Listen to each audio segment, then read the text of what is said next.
They'll make it happen for you, too. Visit our website to learn more, including side effects, treatments extra. Results vary.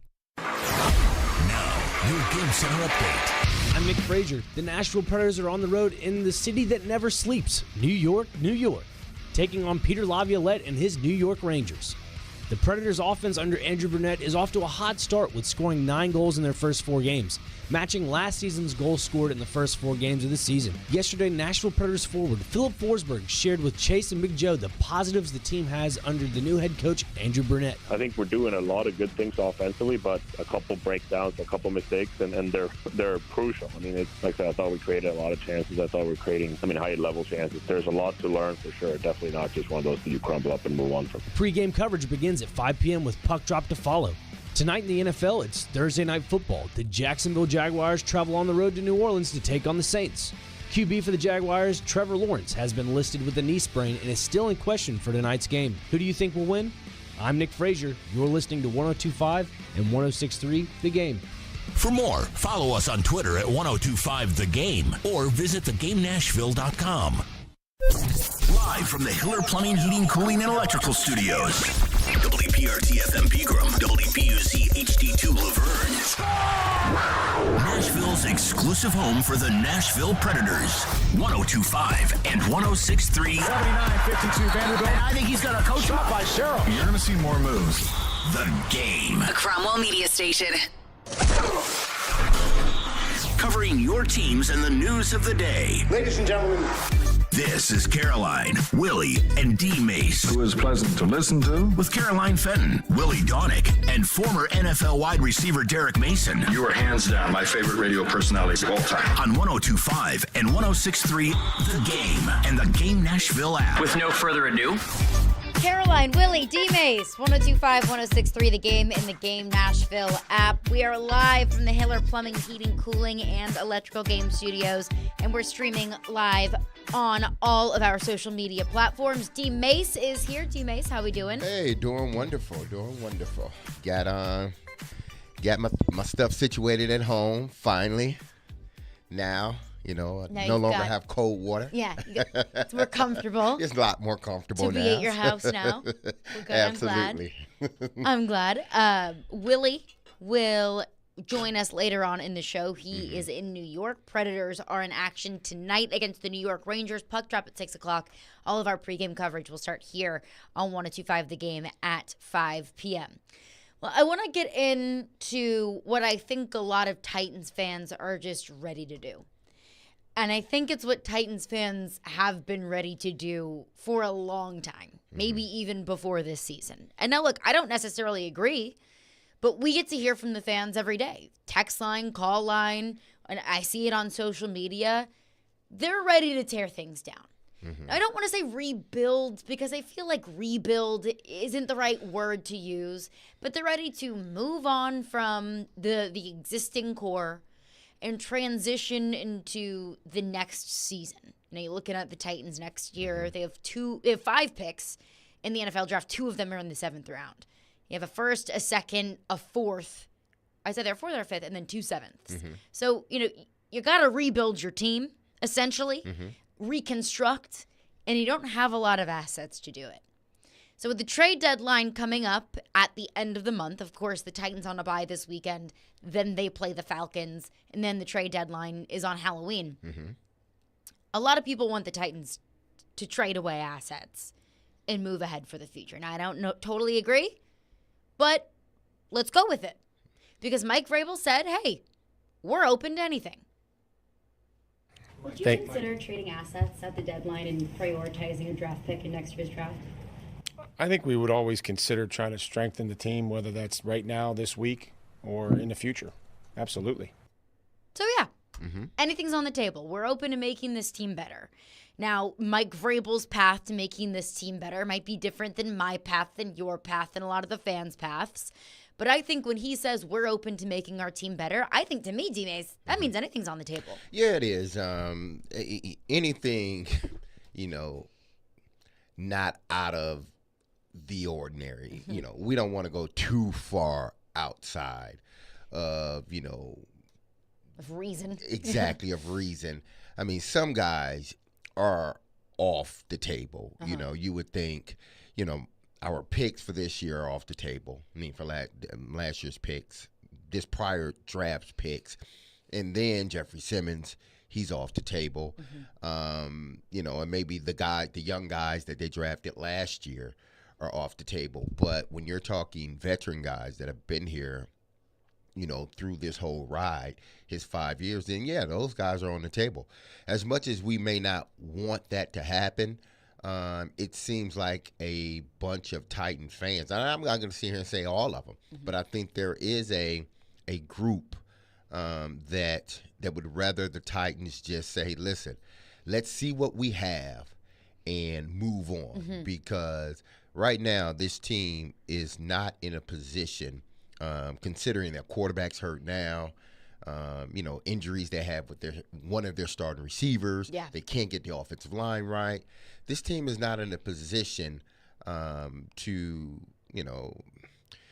truly push for a championship, or more or less, you know, truly push for a place in the playoffs. Now, again, anything can happen. And we talked about this yesterday.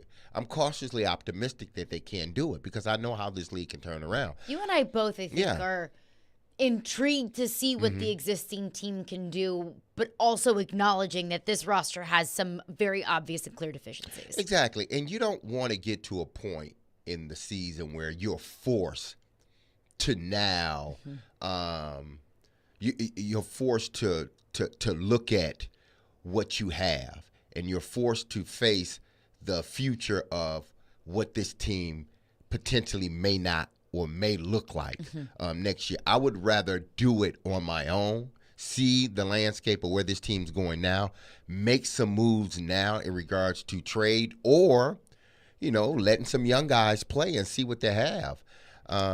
You know, I was listening to Chase and Big Joe coming in, and they had, I forget his name now, from Houston. Why am I forgetting? John McClain? Yeah, John McClain. Yeah. They had John McClain on. Yeah, they had John McClain on. And I caught like the tail end of it. And what I think he was saying was, hey, listen, if you got an opportunity to see what your quarterback looks like, considering what everyone else in your division is doing, then you need to do it. Because you don't want to, and this is what I talked about yesterday. You don't want to get to a point where next year, now you're trying to see what you have in Will Levis. You know pretty much what you got in Malik Willis, but now you're trying to see, well, what do I have in Will Levis? Where you could have saw that already, and if you felt he wasn't the guy, then you have an opportunity to pick one of these quarterbacks in this year's draft. And I understand that these quarterbacks are not 100% going to make it. Like, right. It's just not like, okay, we draft Caleb Williams and our future is set. I understand there are busts and there are guys that excel. But at least you want to give yourself an opportunity. Because, again, if this season starts to go downhill, as it seems like it is, it doesn't look like... It doesn't look from what we've seen through 6 weeks, it doesn't look promising. It doesn't look promising. Understanding that weird things happen in the National Football League, and you can go on a streak where you are 2-4 and look awful, and then go on a streak over the next few games and win a majority of them, and makes you have a completely different perspective of the season. Absolutely. So those things happen. Those things happen. But you don't want to, get to a point where the season's over with. Now you insert Will Levis as your starting quarterback for next year. And then all of a sudden things are not looking the way you thought they would look. Fans are then going to turn around and say, y'all had an opportunity in a draft that many scouts believe is one of the best drafts in regards to quarterbacks. You guys just sat around twiddling your thumbs, knowing good and well you were not in a position to win the playoffs, and you didn't allow yourself to at least see what you have in a young quarterback. Fans are going to be upset, and they have every right to be. And I want to get into the quarterback conversation because I think it's a good and fair conversation to have. Of this team sitting at 2-4, things don't look great. You could completely pivot at the trade deadline and essentially tank for as good of a draft pick as possible. You heard Mike Vrabel say, we're willing to do whatever it takes to make this team better. If they think that making this team better means being horrendous this season and getting a better draft pick, then great. But looking outside of the quarterback position, because I think we would all agree, let's go around the room, Tannehill's not getting traded. Yeah, no one's going to trade He's for him. got no trade value. He didn't got hurt. He wasn't playing well, whether it's the offensive line or him. It was a little bit of both. He's old and he's hurt. Exactly. And I thought, realistically, right now, the most likely team that would trade for a quarterback like Tannehill would be the Jets. Zach Wilson just beat the Eagles. Yeah, they're looking okay. And then Aaron Rodgers seems like he's ahead of schedule. I don't know what that means, but it seems like he's ahead of schedule. So the quarterback position, for right now, in terms of trade value, Tannehill will not get traded. He has no value. But if you're going to talk about completely tearing it down, looking ahead to Will Levis, looking ahead to what this team can be in 2023, that means not just changing the quarterback position, but moving on from other positions. So I've been looking around at several different websites, whether it's The Athletic, whether it's ESPN.com, CBS Sports, of all of the biggest proposed trades that could happen in the NFL. Now, when we talk about trades, any players that are off the table. I think any players on a rookie deal, not including Christian Fulton, and and Jeffrey Simmons. Am I missing anyone who's off the table? Yeah, you're not missing. Roger McCreary? On a rookie deal? Yeah, I'm all right. Roger McCreary's on a rookie deal. So, no, you're not missing anyone. So, yeah, Simmons, Yeah. Skoronski, McCreary, Tajay Burks. Spears, Burks. Yeah, you're not missing anyone other than Fulton. Then you just like, hey, if somebody want to take him, give us something, then take them. And if you don't, then enjoy free agency. So Jeffrey Simmons and the young guys. So that leaves Derrick Henry. CBS Sports had a list of proposed trades. Derrick Henry to the Buccaneers for a 2024 third round pick. Would you do it? Yeah, I would. You would? I would be surprised if you got a third round pick, but considering, you're looking at, and the Titans play the Buccaneers pretty soon in a few weeks here. But if you're looking at the Bucs and where they're at, I think they're surprisingly better than what people thought they were going to be. They're 3-2 right now. I think people believe that this team, because of the retirement of Tom Brady and them not solidifying a quarterback, they get Baker Mayfield. And people really didn't believe in Baker, but he seems like he's picking up on offense. He's doing really well. Yeah. So this team, say if they win, I think they got a game. Yeah, they play the Falcons this week. Say if they beat the Falcons this week. This team has put themselves in a position to win their division and get into the playoffs. So the Panthers are horrendous. The Saints can't score a touchdown. Exactly. Beating the Falcons would put them in a comfortable lead in the division. Absolutely. So what would they be thinking if they indeed are able to beat Atlanta and push themselves closer and closer to obviously that goal of winning the division? Do they think we're only a running back away from winning the division? I'm not talking about a running back away from winning the Super Bowl. I'm just saying winning the division, getting into the playoffs. Because once you get in the playoffs, anything can happen. But I don't think we realistically think that Tampa, if they get in the playoff, they're going to beat Philadelphia or San Fran, teams like that. So, but this is interesting because if indeed they do think that adding a player of Derrick's caliber can help them, then I can see them, possibly giving up a fourth, maybe a fifth. I don't know about a third. It can happen. Right. But I'm thinking more a fourth or fifth. Like this proposed trade, if someone's willing to give you a third for Derrick Henry. Oh, you take him. And you've made the decision that, hey, we're going to prioritize next year, I would take it in a heartbeat. You have to. But the question is, who in their right mind's doing that? Like, the Buccaneers are a team that desperately is lacking a run game. Exactly. But if I'm the Bucs, I'm a third round pick like that. That's a high round pick. Like that's a good player. That is a starting caliber player that can help your football team right now. Derrick Henry is aging. Derrick Henry is closer to the end than he is his prime, in my opinion. So if Tampa Bay feels like they're a team that can win the division right now, but I think we all agree that Tampa Bay probably wouldn't really do much in the playoffs, even in an NFC that doesn't have as, stout of a list of competitive teams as the AFC does. What's the point of trading a third-round pick for a running back that can help your run game this year and maybe next year? That's why I believe a third-round pick is too high. Too high. Yeah. So I think we agree we would do a third, not realistic. Exactly. It wouldn't be, I don't think, Tampa, unless they got desperate and said, we got to have Derrick Henry. Then, okay, there's a possibility that they may give up a third-round pick considering how many other picks they have. I don't know how many picks they have in next year's draft, but they have all 7 picks. Well, they can, theoretically, they can give up a third, package something later on, and possibly get that third back. You just never know. But unless this team felt, again, and I can't see them feeling this way, I'm not there. I'm not in that fan base, so it can be. Unless they feel they are a running back away from really legitimately contending for a Super Bowl spot, then I can't see them giving up a third round. Yeah.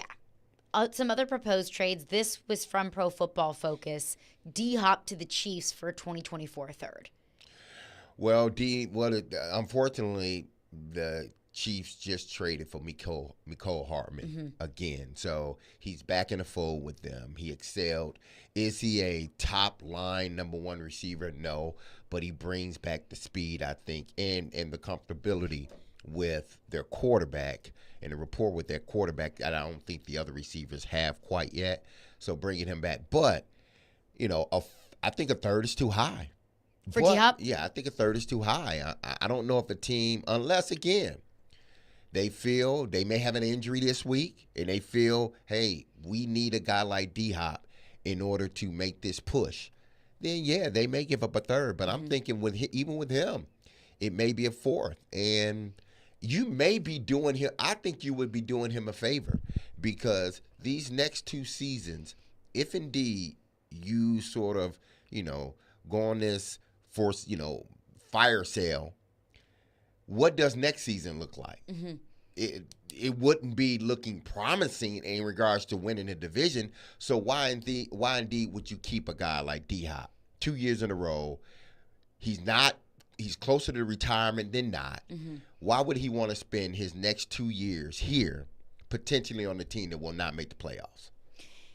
And I would agree from the perspective of D-Hop. The only thing that I would look at from the Titans' perspective is if we're going to move to our young quarterback, do we want to give him a D-Hop to throw to? Well, it depends on a security blanket. You're right about and DeAndre that. Hopkins. It depends on if Traylon comes back. I think that, and then quietly, I think Wiley, will he be back in enough time, because he's under concussion protocol, and maybe he's back for next game, seeming they have a bye. But I think even with him, he can build a rapport with the young quarterback. The best friend for a young quarterback is a running back and a tight end, because the tight end's roles are not that far down the field.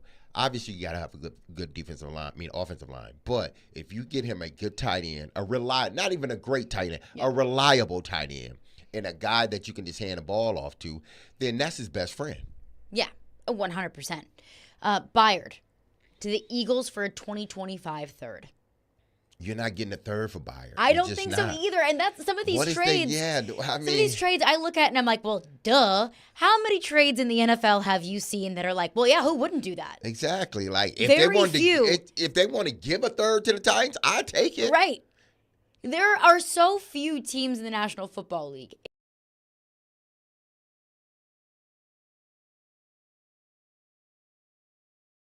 Anymore. And Kevin Byard is a great player. Kevin Byard's a top 3, top 5 safety in the NFL. But at this point in the season, if you are having a garage sale, well, the general managers know that, and they don't feel like they have to up the compensation because they know that you want to get rid of your players. They know that you're prioritizing picks over players and prioritizing picks over winning. So I always say beware of proposed trades that feel like no-brainers because more often than not, they're not realistic. They're not. And so in regards to, the buyer, this is a tricky one because if you're asking me, like, should they? Yes, I think they should. You get him now because I do believe they're going to release him in the offseason. I really do. So if you in your mind, I think they thought that once they restructured the contract, once he finally agreed to restructure the contract, take a pay cut and restructure the contract, I believe they were going to cut him anyway at the end of the season, unless he just had a all-pro season and it was a no-brainer to keep him. But I thought they were going to, release him anyway. So if you know you're going to release him anyway, then yes, he's one of those guys that you would look to move. Now, you may not get a third for him, but if you can get a fourth for him, that'd be great because he's not what I try to explain to people. You got to take your feelings out of it. Yeah. I think a lot of people look at it from the standpoint, oh, this person is this, and this is what they mean to the organization, and this is what they've done for the organization. I get that. But two guys that probably have done the most for this organization, meaning the Tennessee Titans, Eddie George and Steve McNair, and they let both of them go. They traded one. I believe they traded Steve, and they released Eddie. So they will release anybody when it comes that time. And I think right now it's that time for Buyer, that they're looking to pivot in another direction.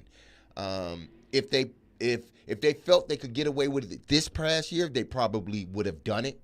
But I think next year is the year. So if you know in your mind, Rand Carthon, Mike Vrabel, that you're going to release him anyway, trade him away. Get something for him. If you're going to do it, if you've made up your mind, we're moving on. We're done. Get something in return. Exactly. I would agree. The last one is Christian Fulton to the Steelers for 2025 fifth. Do it. If you get a fifth-round pick, you're not getting a fifth-round pick for Christian Fulton. Not the way he's playing, and I think Pittsburgh has had some injuries with their secondary, so maybe they offer something. But I would be surprised if they offered a fifth. But then again, you just never know. So in this fantasy land, you would be getting, let's say if you trade all four of those players that I just mentioned, Derrick Henry, DeAndre Hopkins, Kevin Byard, Christian Fulton. I also think Danico Autry could be a potential trade pick in there. Yes. Possibly Amani Hooker might be a potential trade asset. But just based off of those four players, you would be getting 3/3 and a fifth. So there's value on this roster if that's the direction that the Titans decide to go down. 615-737-1025 is our phone number. I want to get into your calls and your texts on this because some spicy thoughts in the text line, so we absolutely will get into those. But coming up next, we know that there is value on this roster. Like, we just listed it out. Now, I think that you and I both agree that these proposed trades probably a little bit too sweet to be true. If you can get a third for Derrick Henry, get a third. I think at best, maybe a fifth. Yeah. Or a six that's a conditional fifth. A fifth that's a conditional fourth. I just don't know really truly what you're going to be able to get in return. But there's one cash cow that we didn't mention that could potentially be a trade asset for the Titans. And I want to get your thoughts on that coming up next. 615-737-1025 is our phone number. Caroline, Willy, D-Mase, we are brought to you by Zen Sports. Start earning cash rewards on your bets today. Gambling problem? Call 1-800-889-9789. Terms and conditions apply. Must be 21 or older and in Tennessee to bet. The Titans have come to the off week with more questions than answers. What are you going to do at the quarterback position? If you're the head coach, shouldn't you know if your message is working or not? What's next for the 2-4 two-tone blue? We're not getting any better. Things are getting worse. But Tannehill's only hurt because your line can't block. Keep it locked to Nashville's best Titans talk. 102.5 and 106.3 The Game and the Game Nashville app. Well. Today is Thursday, people, and you know what that means. Thursday night football. We got the Jags versus the Saints tonight. Trevor Lawrence, going against that very, very good Saints defense, and he's hurt. But if you're going to bet on the games tonight and you're betting on any other sports book, people, you need to make that switch to Zen Sports tonight. The fastest growing sports book in Tennessee, revolutionizing the way you bet on sports with their cash reward program. When you sign up with Zen Sports with code D-Mason, that's D-M-A-S-O-N, you will earn a welcome bonus that gives you 5% cash back on your total betting volume for the first 15 days of betting. Think about that for a second. 5% cash back on your total play with no limits to how much you can earn as cash rebate on your bets. So what are you waiting for? Stop wasting your time and your money betting on other sports books to earn credit or points. Who does that? When you could be earning real cash rewards with Zen Sports. Download today on the App Store or zensports.com. Your wallet and or purse will thank you later. Gambling problems? Call 1-800-889-9789. Terms and conditions apply. Must be 21 years or older to bet here in Tennessee. Whether you drink it neat, in a cocktail, or like our boys at Bridgestone, on ice, Blue Note Bourbon hits all the right notes. From the ever-popular Blue Note Juke Joint to our fabled Blue Note Crossroads. It doesn't matter if you're watching the Preds at a bar or just hanging at home. Our double gold medal winning, hand-bottled, straight bourbon whiskey always sounds like a good time is about to be had. Blue Note Bourbon. Take note. Sip responsibly. Your chance to get that rare, hard-to-find luxury pre-owned Rolex timepiece is happening at Genesis Diamonds. Friday and Saturday, October 20th and 21st, Genesis is hosting an epic pre-owned luxury Rolex event featuring a stunning new selection of these hard-to-find watches. Hulks, Submariners, Daytonas, Pepsis, Batmans, all the hottest models that people wait years for. For this event, you can choose from 5 years financing or get a free pair of 2-carat lab-grown diamond earrings valued at $5,000. Imagine a luxury pre-owned ladies Rolex Datejust for just $199 a month, or a Sea Dweller or Submariner for just $299 a month. No waiting list, no games, just the watch you want at the great Genesis value price you deserve. Also for this event, our pre-owned Rolex buyers will be offering top dollar for your Rolex, so you can buy, sell, or trade. Come see the largest selection of luxury pre-owned Rolex watches in the state. Get the timepiece of your dreams and take advantage of our special financing. Friday and Saturday, October 20th and 21st only, and only at Genesis Diamonds, your home for luxury pre-owned Rolex. Green Hills and Cool Springs. On approved credit while supplies last. See store for details. Are you drowning in credit card debt? Want to get cash out of your home's equity? Loan Pronto can do it now in less than a week. Hey, Willy Donick here. That's right. Loan Pronto's Equity Express line of credit just got even faster. You can get $50,000, $100,000, even $200,000 in as little as 5 days. You don't even have to touch your primary mortgage. You can keep that 3% rate intact. Get just the money you need and pay off all those credit cards or get that home improvement project started. With this revolutionary program, you can access up to 90% of your home's value, and in most cases, there's no appraisal. Stop paying insane interest rates to the credit card companies and get tens or even hundreds of thousands of dollars in cash in as little as 5 days. Call Loan Pronto now for the even faster Equity Express line. 615-499-5780. That's 615-499-5780 or go to loanpronto.com. 615-499-5780. Equal housing lender, NMLS 1661781, subject to lender approval. Get ready to elevate your game day experience. Titans fans, it's all happening at Mimo Bar on Titans Terrace. Just a short walk from the bridge at First and Demumbrian. They've got your epic pregame and postgame covered with their Italian classics and sensational cocktails. Your senses will be on a joyride. And hey, listen to this. Everyone at the Titans Terrace gets a chance to bag a Gibson Guitars merch bundle, a $100 Mimo postgame gift card, or a weekend brunch for two. So why wait? Mimo Bar, where Nashville's heritage meets Italian flavor. This is Greg McElroy, and you're listening to Nashville's best sports talk, ESPN 102.5 The Game. The owner of the team isn't going to fire the coach when they suck. Then what are we doing? What are we doing? There's no accountability? So you can win or lose and just go out and play and it doesn't matter? Like, if it has reached that point, then get out. Like, what's the point? If Robert Kraft isn't going to consider seriously firing the coach, well, then what the hell are we doing? Because it's time. So that's the conversation going on in Boston right now. And there are a million other clips just like that of either New England Patriot fans wanting Bill Belichick out or media members in and around Boston or in the national media talking about how it might just be time for Bill to no longer be the head coach of the New England Patriots. I mean, they stink. Like, they might have a top 3 pick in this year's draft. Like, they are not a good football team. And to that point, if you're not willing to move on from the head coach when you're struggling, and you have been struggling over the last few years, haven't won a playoff game since 2018, then what are you doing? I understand that Bill Belichick has more skins on the wall than probably any other coach in the history of the National Football League. But at some point, when your time comes, your time comes. So there's a legitimate possibility that the New England Patriots can move on from Bill Belichick. And there is a legitimate possibility that they might want Mike Vrabel as their next head football coach. I mean, yeah, all the conspiracy theories. Is it a conspiracy? He's headed down there this week. Is it?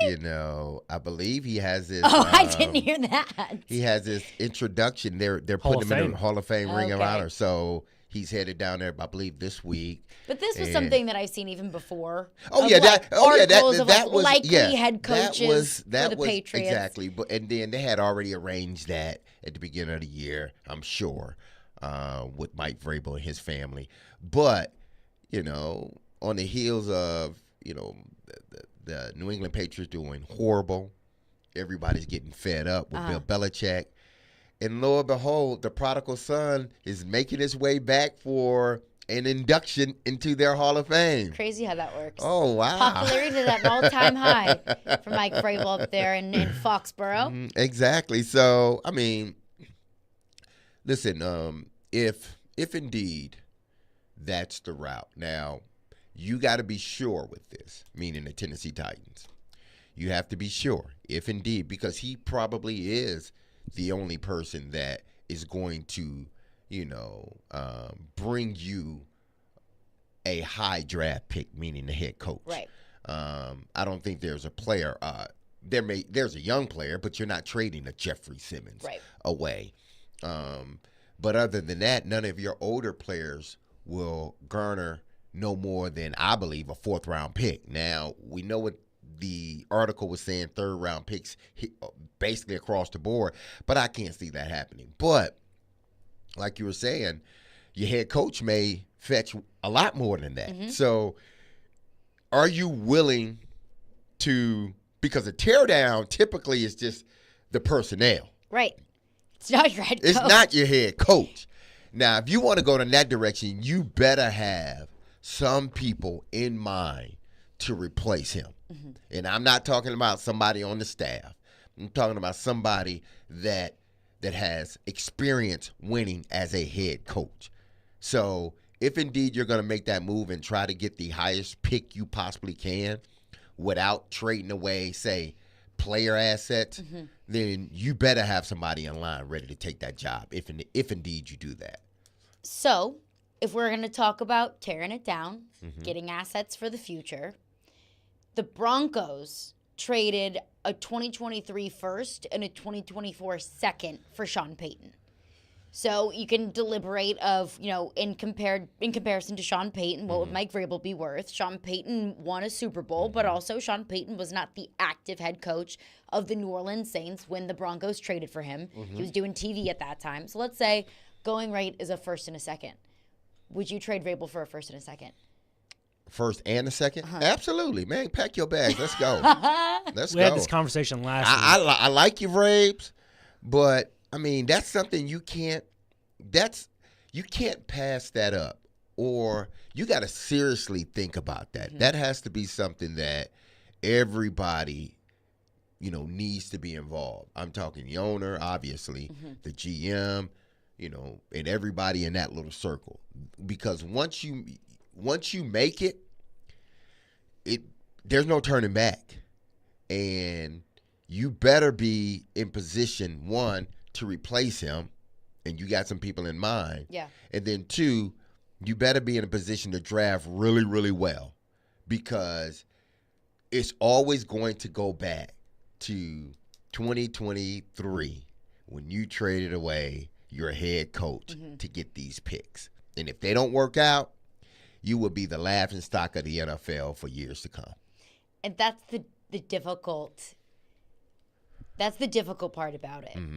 Is if you're tearing things down, do you trust a new head coach, a possibly unproven head coach? Because probably the heir apparent would be some sort of coordinator in the NFL that's tearing it up, probably a first-time head coach. Would you trust a first-time head coach bringing along your future franchise quarterback and bringing this roster from, the scraps of where it would be if you decide to completely, move on and trade pieces away? Or is that a move and a change that you would want Mike Vrabel to oversee? You have to ask yourself that question. You have to ask yourself the question of, is Mike Vrabel and the value that he brings to this team more valuable than a first and a second round pick? Now, that's a first and a second round pick. Like that's valuable. That is valuable. Like Yes. that is almost microwaving finding the future franchise pieces for your organization, whether that's a quarterback, whether that's offensive lineman that you need desperately, whatever it might be. And you also have to ask yourself, do we want Rand Carthon to have total and complete general manager control? That's the biggest piece for me, because I feel like, and correct me if you all think differently, I feel like Rand Carthon was hired in consideration with Mike Vrabel having the expanded role that he does have. Whether it's, free agency and drafting, that he has more of his feet in the general manager pool than he did before. So that would inherently, if you bring in a new head coach, that would inherently give Rand Carthon basically probably exclusive general manager duties. So you now got a first-time GM, a first-time head coach, a rookie quarterback, and a lot of young new pieces.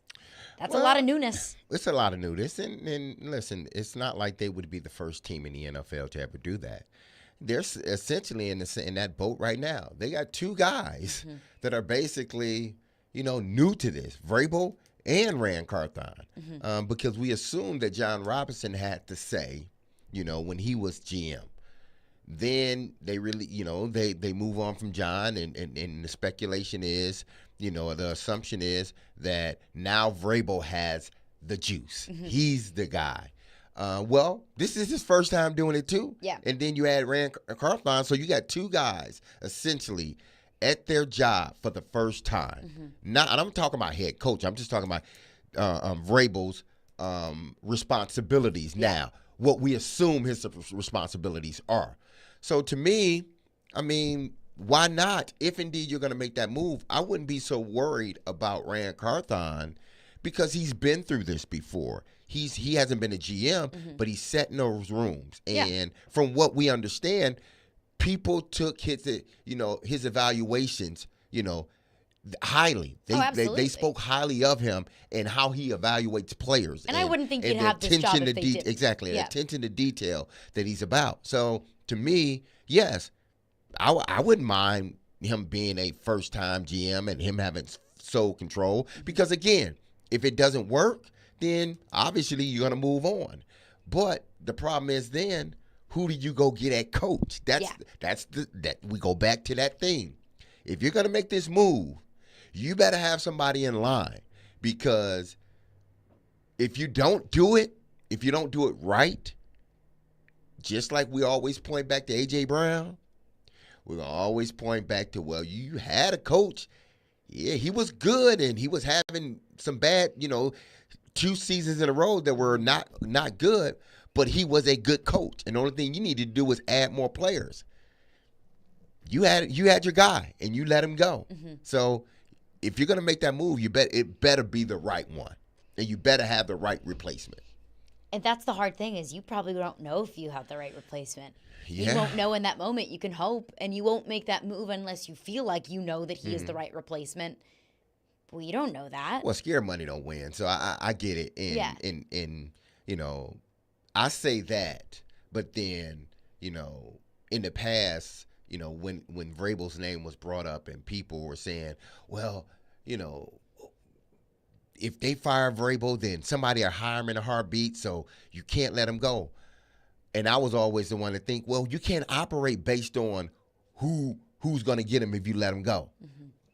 That's fine. That's how coaches are around the league. If you let one go, somebody's going to eventually pick them up. Right. So if you're ready to move on from a person, a head coach, you can't hold on to that head coach because you think, oh, this team is going to get him or this team's going to get him. And that I completely agree with you, that if you get to the point where we need to make a change, then you make that change. And maybe you just need a fresh voice. It doesn't mean that coach is necessarily a bad coach. It just means, hey, we need a new perspective in here. But that's what the understanding of and the agreement of we're ready to make a change. Yes. I don't know if that's how they feel within the building. It doesn't seem that way. It doesn't seem that way. I don't think that you would fire John Robinson and give Mike Vrabel that much control if you were just going to turn around a year later and say, bye, Mike. I can't see them doing it no time soon, meaning during the season. That would be crazy for them to do. Now, it depends on how the season goes, how it looks moving forward. There's a difference between, an 8-9 team that just, been injured and all this other stuff. Like the Titans last year. Exactly, absolutely. Everything then an 8-9 that could have gone team wrong went wrong. that nobody's injured, but they just look They're bad. just not good enough. Yeah, they're just not good enough. So you look at the head coach and you say, well, maybe we need to make a change because you have all your pieces and this team, for whatever reason, you hadn't been able to get this team going. As opposed of, last year when Vrabel was in this situation, it was like, you fire him, but look at all these guys that's hurt, At least if you're going to fire him, give him an opportunity to make things right. Well, this year may be the opportunity that Amy is giving him to make things right. I'm not saying, and I don't think you're advocating for him to be fired. No. But, 2 seasons. I need more from him. Yeah. 2 seasons in a row, if you don't make it to the playoffs and you look bad, then it would be unfair to the fan base not to truly evaluate the head coach position. Truly. You can do what David Poyle did, what Trotsy did. Listen, we're evaluating this thing, and we will make our decisions on this day or before this day. Until then, we are in constant evaluation mode. We're evaluating the head coach, and we're evaluating the coaching staff as well as the personnel. And it's also not out of the realm of possibility that Amy could have gone from elevating Mike Vrabel to more responsibility to now all of a sudden being sick and tired of him. I mean, she gave John Robinson an extension in February and fired him in November. Yeah, so she can change her mind. She can change her mind. And Tyler texts in and says, you're not trading your coach in the middle out of the season. Get out of here with that nonsense. That's an end of the season decision. Yeah. Yeah, I mean, of you course. Don't make that decision right now. Exactly. I didn't think that, I said if they made that decision during the season, I did say that like 10 minutes ago, I think. I said that would be crazy for them to make that decision in the middle of the season. I think I did say that. I forget a lot of things, but that I didn't forget. But the texter is right. That would be an end of season thing. That would be an end of season thing. So you are 100% right about that. But if you're talking about trading away player assets at the trade deadline to collect assets for next year's draft, then your biggest cash cow, potentially the best picks that you could get in return, well, that's in your head coach. Yeah, you're not getting a first round pick from Derrick Henry, right? Yeah. You're not getting a first round pick from Derrick Henry. No, you're not getting a first round pick from DeAndre Hopkins or Kevin Byard. You're not getting a first round pick for anyone not named Jeffrey Simmons. Other than Mike Vrabel. Yes. 615-737-1025 is our phone number. Let's get right into your phones on this coming up next. Caroline, Willy, D-Mase, 1025-1063 The Game.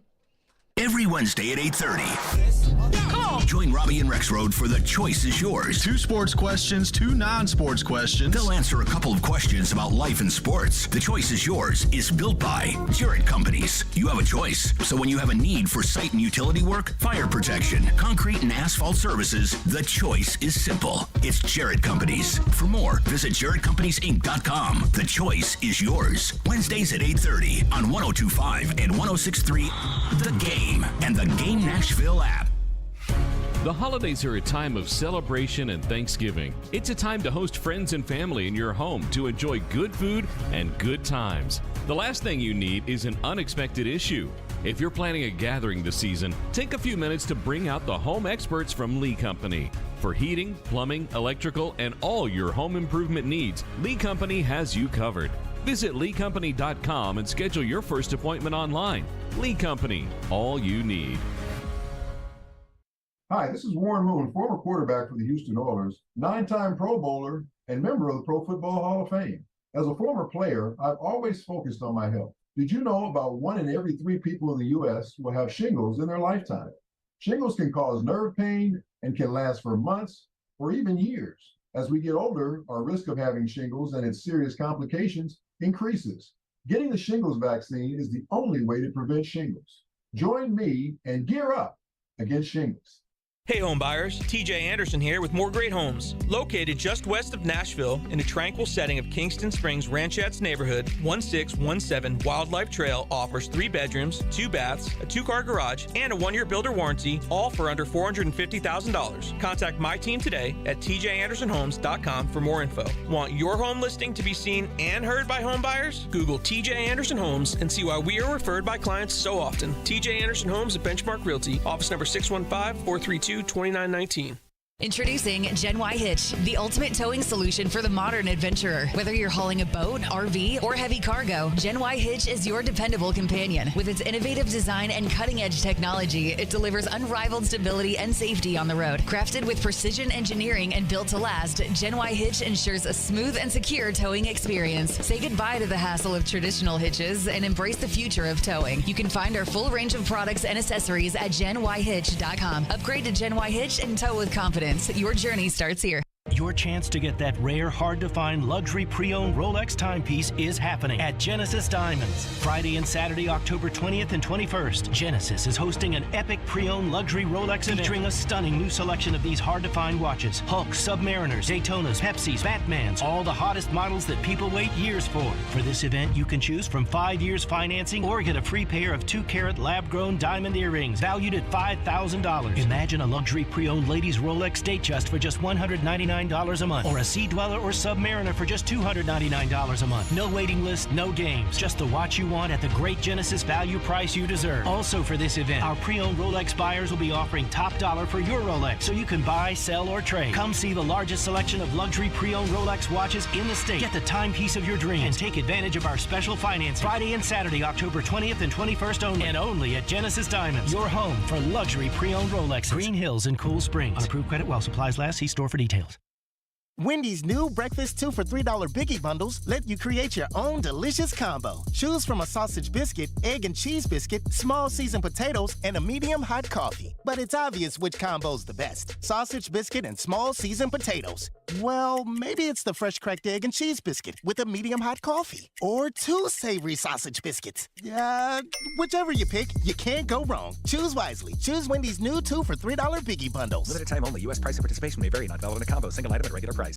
They're homegrown in Nashville, discussing the biggest topics in the SEC. The fans are going to want the rivalries to stick around. They've lost to Alabama every year. The NFL. What if all the top 3 quarterbacks went 1, 2, 3? You've got to draft your guy at 2. And anything in between. From thinking we know everything to then forgetting about everything we thought we knew the day before. They're Jonathan Hutton and Chad Withrow on Outkick's Hot Mic. Out of the gates, ready to go. Weekdays from 2 to 5 on 94.9 The Fan and The Fan app. Having some fun in the midday. Yeah, that's awesome. This is Caroline, Willy, and D-Mase on 102.5 and 106.3 The Game and the Game Nashville app. If that is the case, I mean, should any decisions be made at all looking more towards long term than for just this year if the problems? Well, I think we're always looking for this year and problems. I mean, Anthony Kendall, Matt Jackson, they earned the right to be on this team, and Anthony has done a fantastic job. And when they punted, Anthony took his guy in a single block and blocked him behind the line of scrimmage and knocked him on the ground. So, we have to, when we cover these punts, it's not just all on a gunner, right? We got to cast the net. We got to get our tails out of there, and we got to go down there and limit the space that they have. And we didn't have that. Whether that was the gunners, the interior players, we're all at fault. The only guy that made anything right was Stoney. It was an unbelievable effort to get the guy on the ground and allow the defense to defend what they could and give up just 3 points there. So, everything works in unison. And then trying to get that unit execution is what we talked about earlier in this conversation with you guys, is trying to get the players to understand. Starts with yourself. It starts with me. It starts with the coaches. And then it's, about our position, and then it's about our unit, and then ultimately about the team success. A lot of words there from Mike Vrabel. But it's kind of the golden question that the Titans now face themselves with, and it's short-term or long-term. Is it prioritizing now, or is it prioritizing next year? Because you have the trade deadline coming up in 2 weeks. You have a bye this week, then the Falcons, then the trade deadline. You have to make some tough decisions. But let's get into your thoughts on what the Titans should do moving forward. 615-737-1025 is our phone number. Mo Texan says, everybody's talking about tearing the team down, but why don't we use the trade deadline to acquire somebody at the deadline, like an offensive lineman? I don't think there's going to be any offensive linemen out there that are going to be worth your while. Like, people just don't give up good offensive linemen in a trade, much less at the trade deadline. And I also don't think that this team is in any position to give up picks. Yeah, they can't. They have nothing to at the give. Deadline. Yeah. If you're talking, and I understand what the texter is saying. Yeah, like the offensive line sucks. Like, Make listen, it the better. offensive line is not good. Let's go out and make some trades and get better offensive linemen. Well, essentially what you're going to get in return is more backups. You're not going to get anyone starter in this league. If you have a solid starting offensive lineman, you're not looking to trade those guys because they're hard to find. So anyone you would be getting would be backup, and then you would have to give up assets for a backup player. Yeah. You've already done that. You got a bunch of backup players on that offensive line already, and look how they're performing. Not well. So I don't think you want to go down that road. And like you said, Carol, they don't have much to give up anyway. Yeah. So they're not a buyer. They're not one guy away from getting to the Super Bowl. Now, if you would have approached me and presented this 2 or 3 years ago, then I'm like, yes, do it. Go for it. Absolutely. But this year, nah. And you're not just one offensive lineman middle of the season trade away. Exactly. You need 4 linemen. Yeah, you need 4 of those jokers. I mean, yeah, that line needs some serious overhaul. That line is awful. Yeah, they're not good. They're not good at all. One texter texts in. Skylar says, why don't you agree to trading assets, Caroline? Are you satisfied with what you've seen the past 2 years? I get that the Titans won't get any crazy picks trading vets, but why would you not trade for picks and still end the season with a 5-12 record? I'm just confused why you make it sound just insane that the Titans wouldn't trade players for 4th and 5th round picks instead of nothing. LOL, help us understand. First of all, I think you're being a little hyperbolic there. I didn't ever say that it was idiotic that if you wanted to trade players for assets at the trade deadline. I 100% totally 2020 vision, crystal clear, see why people would want that. This team doesn't look very good. There's not a lot of confidence in this team. There are a lot of people that want to move ahead for the future. I get that. I see that perspective. But I disagree because I want to win football games. Because I also don't think that it's crazy to win as many football games as you possibly can and then pivot for the future next season or pivot for the future when you're completely out of things. Like, I want to win as many football games as possible. Also, the other side of that, for all of you people that are so eager to see Will Levis, this line stinks, and if you trade away DeAndre Hopkins and Derrick Henry, then who's Will Levis going to throw to with the Treylon Burks that can't stay on the field? Nick Westbrook-Akine and Chris Moore is going to all of a sudden unlock something in your rookie quarterback that was kind of iffy in the preseason anyway? Yeah. So that's my thing. I don't think that it's idiotic to think that you want to trade assets, but I'm just saying I want to win football games. Yeah, and that's the dilemma the Titans find themselves in because they never wanted to truly embrace the rebuild. And I understand because, listen, if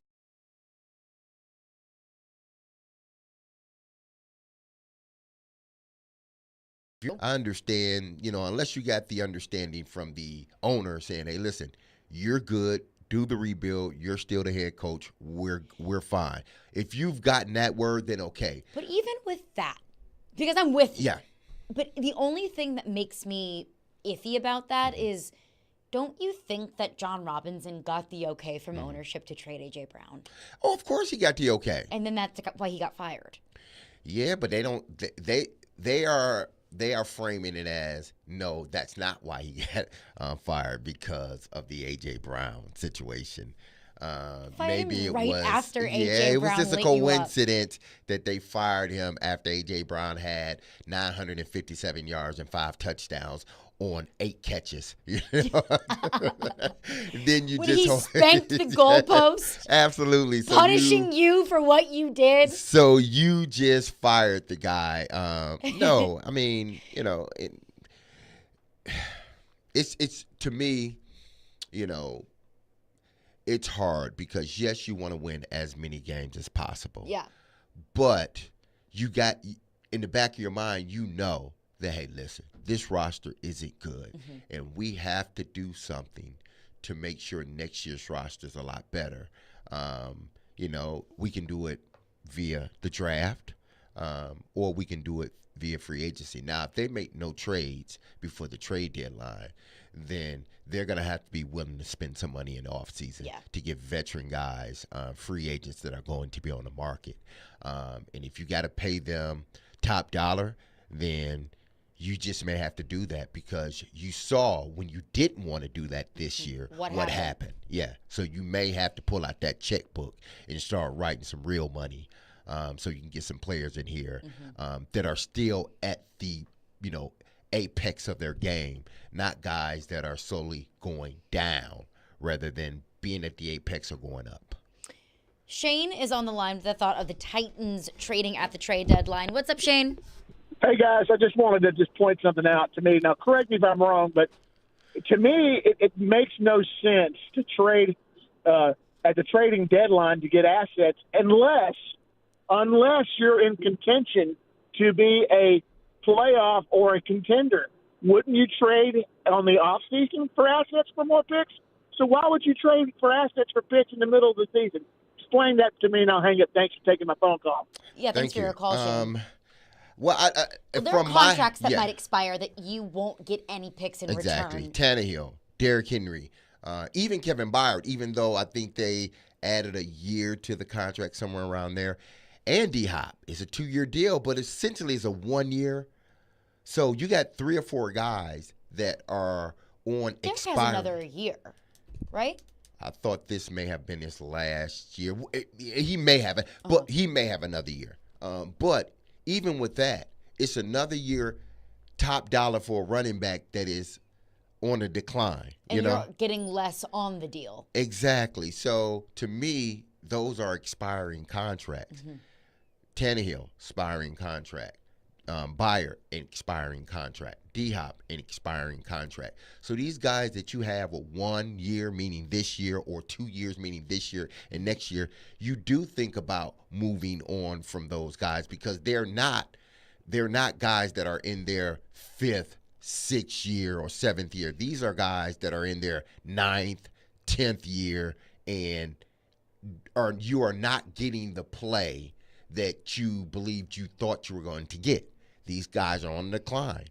So if you can get something for them right now, then you get that, because you're building for the future. And right now, you don't have much future assets to build on. And it's a fair question, and it's also taking advantage of desperation. There's teams out there that are thinking, all right, we're a lot better than we thought we were going to be, or we're a Super Bowl contender that's been plagued with injuries, and now we think that we are a player away from keeping our season alive or contending for the Super Bowl to get into the playoffs. In the offseason, it's different. It's, they have several other ways to supplement their team, whether it's through free agency or through the draft.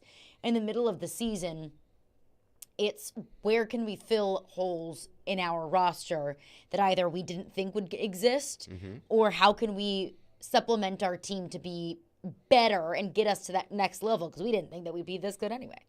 Yeah, you do have teams like that. So those are the teams that you are, behind the scenes reaching out to, and seeing just, just seeing what you can get for him, just sort of throwing it out there hypothetically, and seeing how much you can get for player A or player B, whoever it may be.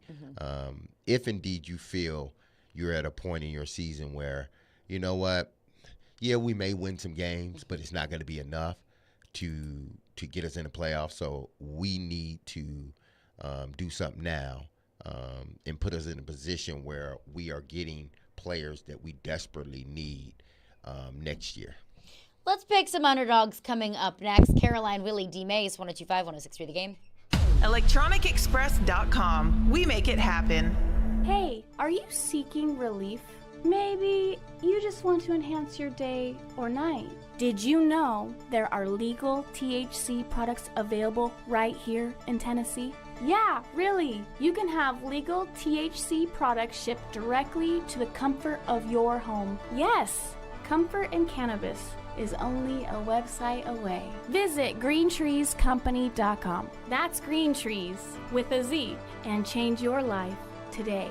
Are you looking to buy a new home? Need cash now instead of having to wait for your current house to sell? Don't get ripped off by one of those I buy your house people. Call Loan Pronto. Hey, Willy Donick here. Loan Pronto's Dream Home Bridge Loan can help tap your equity so you can get the cash you need. Make a clean offer on that new home or that investment property with cash to cover the down payment. With this amazing program, you can get the cash in a matter of days. Very little paperwork, and usually no appraisal is needed. So you can go after the house you want with no contingency. Then when your current house sells, the bridge loan completely disappears. Don't put off your dream. Let Loan Pronto help you leverage your equity so you can get the cash to make a solid, clean offer. Call now, 615-499-5780. Ask about the Dream Home Bridge Loan. LoanPronto.com. 615-499-5780. That's 615-499-5780. Equal Housing Lender, NMLS 166-1781, subject to lender approval. NMLSConsumerAccess.org. Hey, it's Jared from my friends at Hiller. If you have some things around your home that you've been putting off fixing, like your regular HVAC maintenance or a clogged bathroom drain, Hiller has some big discounts this month. When the temperature drops and you start using your heater for the first time, you do not want to be dealing with breakdown issues, and this month, Hiller is offering half off HVAC tune-up. And Hiller is bringing back their $99 drain cleaning special. These deals only last this month, so be sure to call today. That's Hiller Plumbing, Heating, Cooling, and Electrical, proud supporters of the Preds of Falls and Vandy. Hiller, call the Happy Face Truck today. Now, your Game Center Update. This Game Center Update is brought to you by Gary Force Acura, proud sponsor of your Nashville Predators. This is Nick Frazier. The Tennessee Titans are on their bye week, and with the questions looming in the air with who they will start at quarterback when the team returns for their Week 8 matchup versus the Atlanta Falcons. Ryan Tannehill's high ankle sprain will not require surgery, but his return is in question. Who would you like to see at quarterback? Is it second-year quarterback Malik Willis or rookie quarterback Will Levis? News out of the NHL, Nashville Predators' Luke Shin will miss 4 to 6 weeks with a lower body injury, according to the Predators on Wednesday. The 34-year-old two-time Stanley Cup winning defenseman signed with the Preds back in July for a 3-year deal worth $8.25 million. The Preds play tonight in New York against the Rangers, with our coverage beginning at 5 p.m. And news out of the MLB, the Texas two-step just got a little bit more interesting. The Houston Astros snag a win on the road against the Texas Rangers, and Astros pitcher Christian Javier throwing a no-hitter through 5 innings. The Rangers ended up tallying 5 runs in the last 4 innings of the game, but it wasn't enough as the Astros took Game 3 8-5. I'm Nick Frazier, and you're listening to 102.5 and 106.3 The Game. For more, follow us on Twitter at 102.5 The Game or visit thegamenashville.com. Live from the Hiller Plumbing, Heating, Cooling, and Electrical Studios. WPRT FM Pegram, WPUC HD2 Laverne. Ross Chastain will be first to finish in the Ally 500 at Nashville Super Speedway. Nashville's exclusive home for NASCAR. 102.5 and 106.3. Checkered flag is in the air. Man, this is a win in the cup race. The Game. A Cromwell media station. Covering your teams and the news of the day. Ladies and gentlemen, this is Caroline, Willy, and D-Mase. Who is pleasant to listen to. With Caroline Fenton, Willy Donick, and former NFL wide receiver Derek Mason. You are hands down my favorite radio personality of all time. On 102.5 and 106.3 The Game and the Game Nashville app. With no further ado, there's no need to fear. Underdog is here. Caroline, Willy, D-Mase, 102.5, 106.3, The Game, and The Game Nashville app. We're live from the Hiller Plumbing, Heating, Cooling, and Electrical Game Studios. It is now time for Silly Underdog Picks. Now, our commish, Willy Donick, is out of office. Yes. So we have recruited a new commissioner. We welcome in the suit, Commissioner Suit. Hello. Hello. There we go. What's up? How we doing? How's it going? Hey, I'm doing great. Happy to have you in the studio. I am happy to be here. So I'm picking and I'm playing commissioner. Oh, there we go. That is the plan. What can't he do? He does. Well, there's a few things. but that's another show for another day. Are we? So, am I officially bringing in the panel, or is yes, the panel you are. here? Yes, you are. That is your job as okay. commish. Well, I'll bring in myself. Hello, self. How are you? Derek Mason, Caroline Fenton, George Plaster. Director, how are you? Hello, Chase. How are you? You know, I'm doing fantastic. I haven't watched a lick of baseball since our team squandered away being the best team in baseball. Everything's fine. You know, this one's been a hard one to get over, but I have watched some of the others because I don't want to have that attitude. I'm a baseball fan, and I'll continue to watch. Well, that's good. I haven't. So I'm still not over. So what you're saying, he's better than you, Chase. I guess so. Let's say hello to Kelly Holcomb. Kelly, how are you? What's up, Chase? I'm just glad that Willy's gone. Yeah, I figured you might be. He's in the Big Apple doing something, maybe eating apples for all I know. And then Forever Titans wide receiver Chris Sanders. Chris, hello, sir. Or is this Dwayne? I'm doing good, man. I still ain't on the board, so I'm just giving him all right now. That's all I can do. So are you going to be Dwayne or are you going to be Chris? Yeah, I'm going to be Chris today, man. I mean, I watched Just Duty and it calmed my nerves down, so I'm ready to go. Okay. Yeah, Dwayne didn't pick too well last week. Yeah. So maybe go back to Chris. Caroline, that's mean. Caroline, you've been mean lately. You might want to put Dwayne in the corner, man. I didn't pick well either, Chris. So we're all in this together. Used to be. Oh, wow. Yeah. That's cool. Well, okay. We're going to review, and we're going to make this a quick review, unlike Willy, but because only one person here really cares. Caroline Fenton had the first pick last week. She went with the Wyoming Cowboys, a 10.5-point dog at Air Force. And I think you're like, what would you say, 6-1 against the spread? 6-1 against the spread and 0 points in silly underdog. No points for a cover. Air Force wins 34-27. I feel like the Arkansas Razorbacks, where they've played every SEC team pretty close and haven't won a game. Yeah. That's how I feel. Yeah. Like I've been so close. Just haven't broken so close yet so far. So far. It was the director, George Plaster, picking his old employer, or actually against his old employer, Memphis State against Tulane. Or who'd you pick? You did pick Memphis. 4.5. I can't read Willy's writing. 4.5-point dog. They lose 31-21. Yeah, they were up double digits early in the second half. It was very bitter. Not good. And then I went with our old buddy Trent Dilfer, coaching UAB, a 9.5-point dog, playing UTSA, and they couldn't even cover. So 41-20 was the final there, and I am stuck at 1-6 with my 7.5 points. So George still with the goose egg. And Caroline, too. So, that is what it is. That's all right. Kelly Holcomb goes with Derek's alma mater, Michigan State. Man. 4.5 against Rutgers. 27-24, the final. Derek, can you explain to me how they lose a 24-6 lead? Can you explain that? Man, I can't. Because I told Nick I wanted to pick Michigan State. And he said, Kelly already picked him. I'm like, darn. Well, good for me. I didn't pick them. I was hoping to piss you off a little bit, but how do you lose 24-6? Hey, man, that program at this particular moment is in turmoil right now. It seems like they cannot win a game to save their life. Then D-Mase, who wasn't even here, was in London across the pond, supporting. What team were you supporting? I was supporting both teams, man. Okay, I mean, this was the Derek Mason Bowl. Yeah, I was supporting both teams. Did you have like one half of the Titans jersey, one half of the Ravens jersey? Nah, I just had on solid black. Okay, that's it. Well, that works.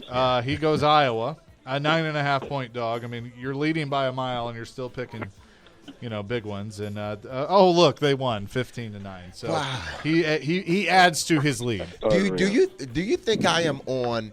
Because I know Silly Underdogs has been going on for years. Do you think I am on a historical run right now in regards to how far I am from the next person? When point wise, I think I'm on. I'm historical right now. I'm on a historical run. You're on a historical pain in the ass. That's what you are. Darren McFarland did this. Darren did this a couple of years ago, so you hadn't caught him yet. Oh man! So my goal is to catch him. That's my goal now. Yeah, you ain't gonna do that. Good luck. I propose that Nick Frazier gets those points. Nah, Nick was picking for me. Nick was picking for you and picked correct. Absolutely. Just reading text messages. That's all. Nick and I eye to eye on this Nick's one. on the board before I am. And then Chris goes with Ball State, a 17-point dog to Toledo, and they lose 13-6. So once again, no points for a cover. But is that a bird? What? Come on, man. We got an choking eagle? a bird or something? What's going on? I thought Derek was the one that had the eagle. Exactly. I got the eagle. Nobody else. So the standings are as follows. Derek Mason, we can go ahead and give him the trophy at 4-3, 55.5 points. It ain't over. Shit. Kelly Holcomb is in second, 2-5 with 8.5 points. I am in third at 1-6 with 7.5 points. And then tied for fourth, Chris Sanders, George Plaster, Caroline Fenton with 0 points. Goose egg. Goose egg is That's unreal. So what you're saying, they correct. still got a chance. Yeah, something like that. Hey, Chase, Yes, sir. I think the most disturbing part of the competition is Derek's lack of sportsmanship. Not only, I don't have any problem with the fact that he's doing well. He's one of the best tight and wide receivers of all time. You can't name two that are any better than him. But he gets on here every week and wishes for us to all lose. What is that teaching? What is that teaching the youth of America? But I love you guys and girls. Did you? Sure you do. Sure. No, you don't love us. You're rooting against us. You're getting more and more like Kelly. Oh, no. He's a trash dog. Oh, man. You've always been a trash dog. Yeah, man. So, this is competition, George. That's what this is, man. Win with class. Have you, D-Mase, have you seen George? He doesn't know anything about competition. No. All right. So the order will be as follows. It'll be George Plaster picking first, then yours truly, then Kelly Holcomb, then D-Mase, then Chris, and then Caroline with the final pick this week. So let's go ahead and get to the picks for week number 8, and that brings up George Plaster.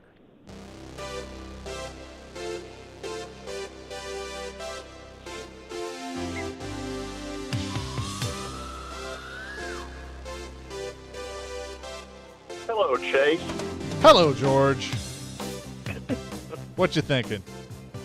Let's sing a little Rocky Top, shall we? I knew you were going to do that.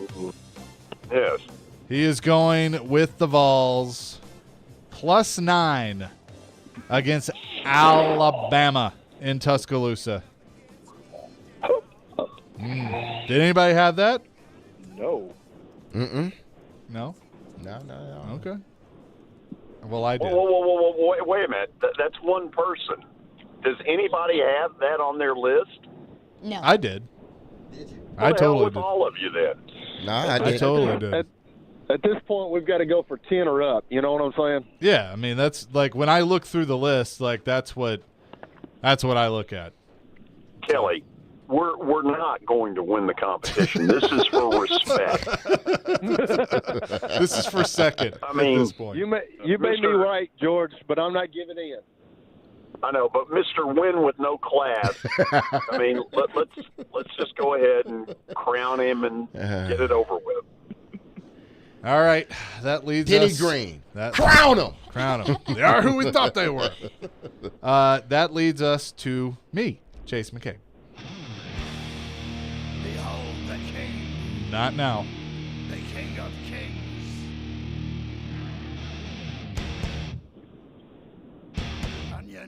So, as George said, we're not going to win the competition by any means, but, we're going to go down swinging. And I've decided to turn to an old friend. Maybe it was a friend. I don't know. We're going to try and do this brick by brick. Man. God. He was your friend? That's one of mine, you communist.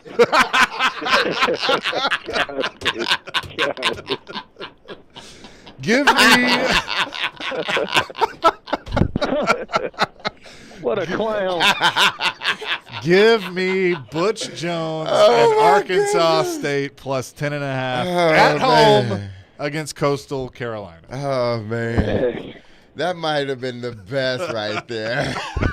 And let the record show that Kelly has called me a communist. Oh, man.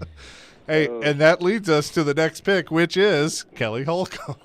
Oh, my God. And run a truck line and a country boy can survive.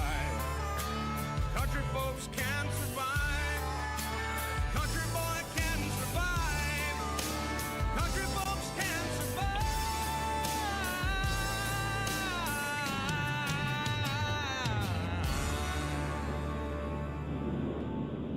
Titan football, tighten up. Okay, well, that was one of the two that I was contemplating. So Chase actually made it easier for me, I guess. I'm going to take Eastern Michigan to beat Northern Illinois there. Dang it! You're a communist, man. Gosh. All right. Eastern Michigan is a 12-point dog on the road at Northern Illinois. Man. Got to be 10 or over now, man. We got to make respect. We got to get some respect back, Chase. Something like that. I think we lost it a while ago. So Eastern we Michigan, did. a road dog at Northern Illinois, and apparently Derek just wanted to, run the score up at this point and try and take that. So, sorry, Derek. Man. And that leads us to Derek Mason. Go green, go white. Summer loving, hand me a blast. That's my song, man. I'm telling you. I just win all the time. I thought it was the other one. You switched it up. It's the whole album. I mean, it's a good album. Good movie. All right. Movie. I'm going to go to the Big Ten, and I'm going to take Northwestern over Nebraska. Wow. Northwestern on the road at Nebraska is an 11.5-point dog. Mm-hmm. Okay. I'm still swinging, man. I'm still out there playing. You are still swinging. I'm Good still gracious. playing. Full 60 minutes, Mario Cristobal energy. Hey, I play for 60 minutes, not 59. Not 59 So you're not taking a knee. No, never. You're running the ball. No, we're waiting for you to fumble. Just like Miami. We're waiting for you to fumble. We got glue on our hands. We ain't fumbling. Stick 'em. You got some stick 'em. Old school stick 'em. And now, Chris Sanders. Oh boy, it ain't looking for me. Goodbye. I know. Is it the way you're looking for? By the way, the fact that this is your voicemail message when you call Chris, it's the best. Made me very happy. All right, here we go. This is where I definitely got points. I got Jacksonville State over Western Kentucky. Yeah. What makes you think you definitely got points on Because that? they won already. Yeah. Hold on. Oh, they I was already about to say, played. wait a minute. Hold on. They do this all the time. Oh, my I'm kidding. goodness. I'm going with Stanford over UCLA. 17. Let's go. Stanford is a 17-point home dog. Let's go. They do Carrying this. that double overtime energy. They do this all the time, right, Chris? Yeah, they do. They did do that They did last week. Yeah. I'll give Chris credit there. They did do that They did last it week. 6 years ago. Chris, I'm going to tell you, I don't hate that. I don't think it's going to win, but I don't hate it. Hey, that's very encouraging. Yeah, that's what I'm here for. And finally, Caroline Fenton with the final pick. So it almost feels sacrilegious for me to pick this game with this song. But War Eagle. Oh. Give me Auburn. 6.5-point dogs hosting Ole Miss this weekend. Okay, so you're just in the Hugh Freeze Bowl. And it is the Hugh Freeze Bowl. The home burner dog. phone bowl, if you will. A home dog. Home dog. Auburn, and as Rick Merritt says, home dogs bark louder. At Jordan Hare, especially. Yes. Auburn, a 6.5-point home dog against Ole Miss. I'm not trying to eclipse D-Mase. I'm just trying to get on the board. Yeah, no, I mean, this is it's respect. points. It's for respect at this point. All right, with that, the picks are in. Let us review. George Plaster let us off. He is going to Rocky Top, even though it's in Tuscaloosa, but he's taking the Vols, a 9-point dog on the road against Alabama. I had the second pick. Speaking of Rocky Top, former head coach Butch Jones going brick by brick, taking Arkansas State, a 10.5-point dog on the road at Coastal Carolina. Kelly Holcomb didn't like it that I took that pick because that was one of his, so he goes Eastern Michigan, 12-point dog on the road at Northern Illinois. Derek Mason wanted to. Has no pregame show, by the way. No pregame. No pregame. They will join at the kick. The kicker will be running towards the ball, and they will come into the broadcast. Derek Mason was next. He wanted Kelly's pick because he wants to pad his lead, so he goes Northwestern, 11.5 on the road at Nebraska, trying to just add to that 55.5 because, he's a jerk. Chris Sanders was up next, trying to get on the board. He goes Stanford, plus 17 versus UCLA at home. So a home dog there. And then Caroline Fenton, also trying to get on the board, takes a home dog in Auburn. War Eagle, plus 6.5 against Lane Kiffin and Ole Miss. Those are the picks. You know what? I messed something up as our commissioner. I didn't give our winner from our online contest. But you can play. Yes. The people. You can play online by going to thegamenashville.com. And let me see if I can find those real quick. But gentlemen and lady, good luck. Yeah, whatever. Don't mean it, Chase. I do. I'm actually sincere. Well, as I say every week, I wish each and every one of you lose your game this week. D-Mase, go take a nap and watch Grease. Hey, I feel like taking a nap. Michigan is going to stuff it up your butt. Well, that would make us all very happy. Man, but I'm still going to get the victory, I believe. And you would appreciate, in your absence last week, yes, Nick Frazier took it upon himself to let everyone know that he hopes everyone loses. I did say that for you. Thank you, He Nick. did. I appreciate He it. did. Yes. Wyoming at Air Force was the most picked game last week by our listeners, by the way. Oh. And Wow. John Call had a score of 32 and was the winner. So congratulations. What game did he Congratulations, pick? John. He picked an NFL game, actually. Okay. It was one that Derek was at. Yeah. There you go. So there you go. Congratulations to Derek. He'll probably hit another one. And good luck, everybody else. Thank you, Chaser. See y'all. I love all y'all. Have a good one. Chase, appreciate you being our commissioner today. Yeah. Did a good job. Have a great rest of the show. Thank you so much. Chase. We plan on it. Carry on. And that's what I want to get to coming up next, is what our callers and texters have been clamoring for weeks now. And we heard it in the text line today. We discussed it yesterday, heard it in the text line yesterday. And I'm not quite on board for it yet. I can't quite get there, doing a cannonball into the pool of this belief of going and moving forward to Will Levis. I know that all the Titans fans want that because we want to see what we've got in this young guy. We need to see if he's the guy. I get it. I hear ya. And coming up next, we'll discuss it. And a little bit of support on my side of why I'm apprehensive to do so. And we'll get into that coming up next. And, of course, your calls and texts as well. 615-737-1025 is our phone number. Caroline, Willy, and D-Mase We are brought to you by Zen Sports. Start earning cash rewards on your bets today. Gambling problem? Call 1-800-889-9789. Terms and conditions apply. Must be 21 or older and in Tennessee to bet. And also, speaking of silly underdog picks, you can make your silly underdog picks for your chance to win weekly prizes. Play at thegamenashville.com or the 1025 The Game app as we approach Week 8 of college football and Week 7 of the NFL. Silly Underdog Picks is presented by Volunteer Hose and Gasket. We are Nashville's best sports talk, live and local from 6 a.m. to 6 p.m. When you want the national Hey. I got this. I'll take it from here. Okay, go ahead. Dying to hear this.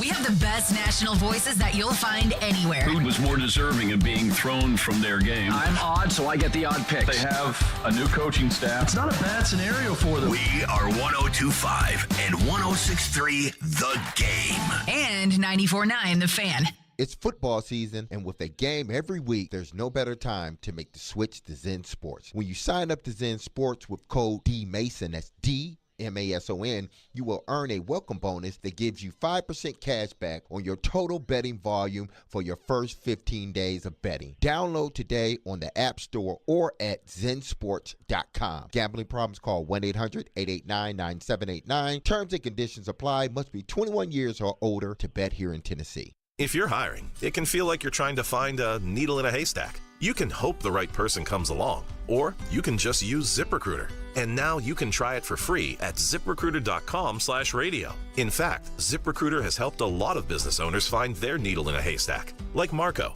president of operations at Telly Tires and Auto Centers. Because Telly Tires has grown a lot in the last few years, Marco needed to hire everyone from a receptionist to a store manager to a head mechanic. ZipRecruiter helps me find all the right people, even the most difficult jobs to fill. ZipRecruiter helps me keep my business running. Take it from Marco and millions of other businesses who've used ZipRecruiter. ZipRecruiter can help you find the needle in the haystack.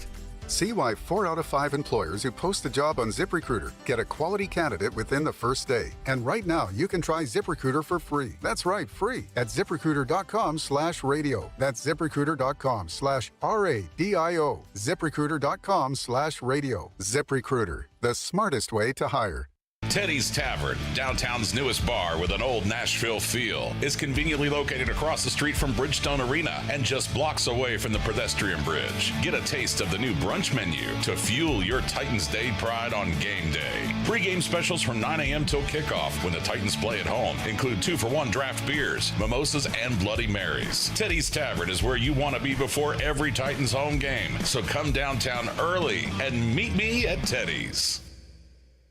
Your chance to get that rare, hard-to-find luxury pre-owned Rolex timepiece is happening at Genesis Diamonds. Friday and Saturday, October 20th and 21st, Genesis is hosting an epic pre-owned luxury Rolex event featuring a stunning new selection of these hard-to-find watches. Hulks, Submariners, Daytonas, Pepsis, Batmans, all the hottest models that people wait years for. For this event, you can choose from 5 years financing or get a free pair of 2-carat lab-grown diamond earrings valued at $5,000. Imagine a luxury pre-owned ladies Rolex Datejust for just $199 a month, or a Sea Dweller or Submariner for just $299 a month. No waiting list, no games, just the watch you want at the great Genesis value price you deserve. Also for this event, our pre-owned Rolex buyers will be offering top dollar for your Rolex, so you can buy, sell, or trade. Come see the largest selection of luxury pre-owned Rolex watches in the state. Get the timepiece of your dreams and take advantage of our special financing. Friday and Saturday, October 20th and 21st only, and only at Genesis Diamonds, your home for luxury pre-owned Rolex. Green Hills and Cool Springs. On approved credit while supplies last. See store for details. Exergen thermometers are proven to be more accurate than non-contact thermometers. With children back at school, keeping them healthy is important. Clinical studies have proven that non-contact thermometers are inaccurate and can miss fevers. Accuracy matters. That's why the Exergen thermometer is trusted and used by medical professionals. Exergen thermometers are available at many fine retailers. Choose a trusted and accurate thermometer for personal use. Learn more about why accuracy matters. Available at Walgreens and participating retailers. Learn more at Exergen.com. Hey Nashville, this is Mookie Betts. You're listening to Nashville's best sports talk, ESPN 102.5 The Game.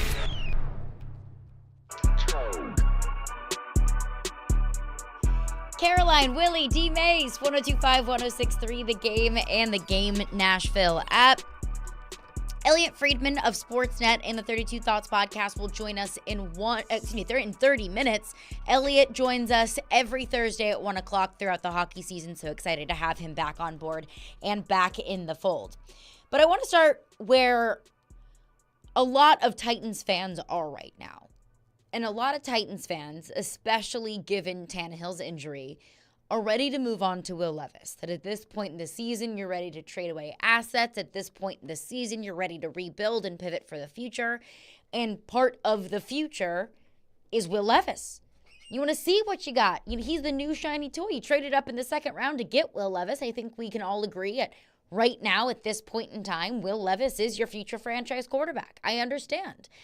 The most popular person in the world is the backup quarterback, especially when, one, the starting quarterback is hurt, or two, the starting quarterback isn't playing very well, and three, when the starting quarterback was drafted with a high round pick. I get it. I totally understand.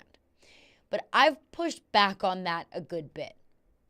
If Ryan Tannehill's getting injured behind this offensive line, and Ryan Tannehill is struggling to win games to get the ball in the end zone, then I don't think Will Levis is going to do much better.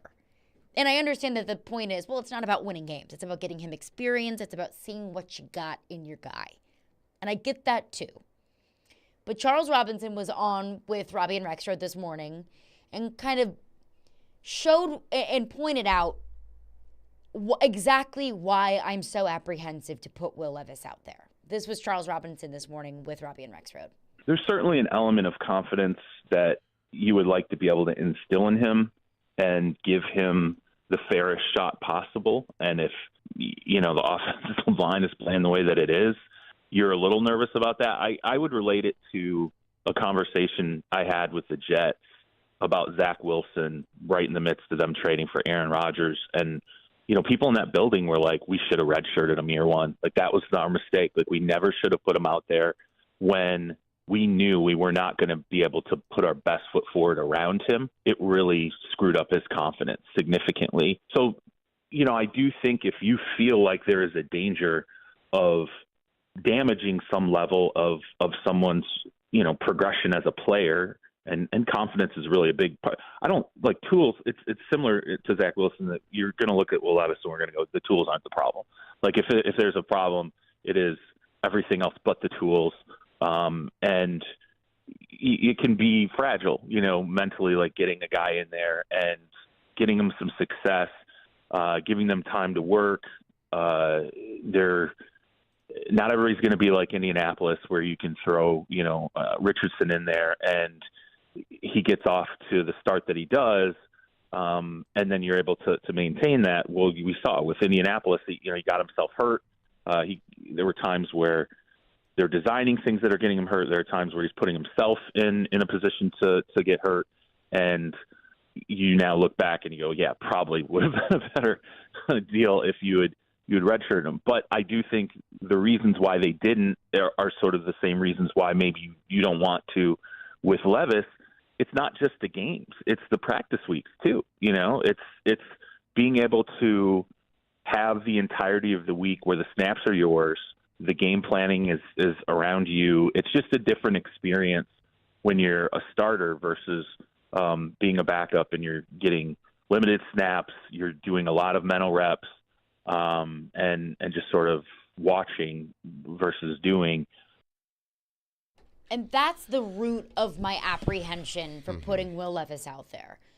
Ruining his confidence behind an awful offensive line. Of throwing him to the wolves, so to speak. Of you're going from being quarterback number 3 on the depth chart to now you're the guy. Mm-hmm. And I don't know if I trust this offense around Will Levis to 1, protect him, to 2, protect his confidence, and 3, show a fair evaluation of really where Will Levis is and what he can be. Okay. Charles Robinson laid out, some examples. Wilson. That is a separate situation because not only you got to look at it from this standpoint.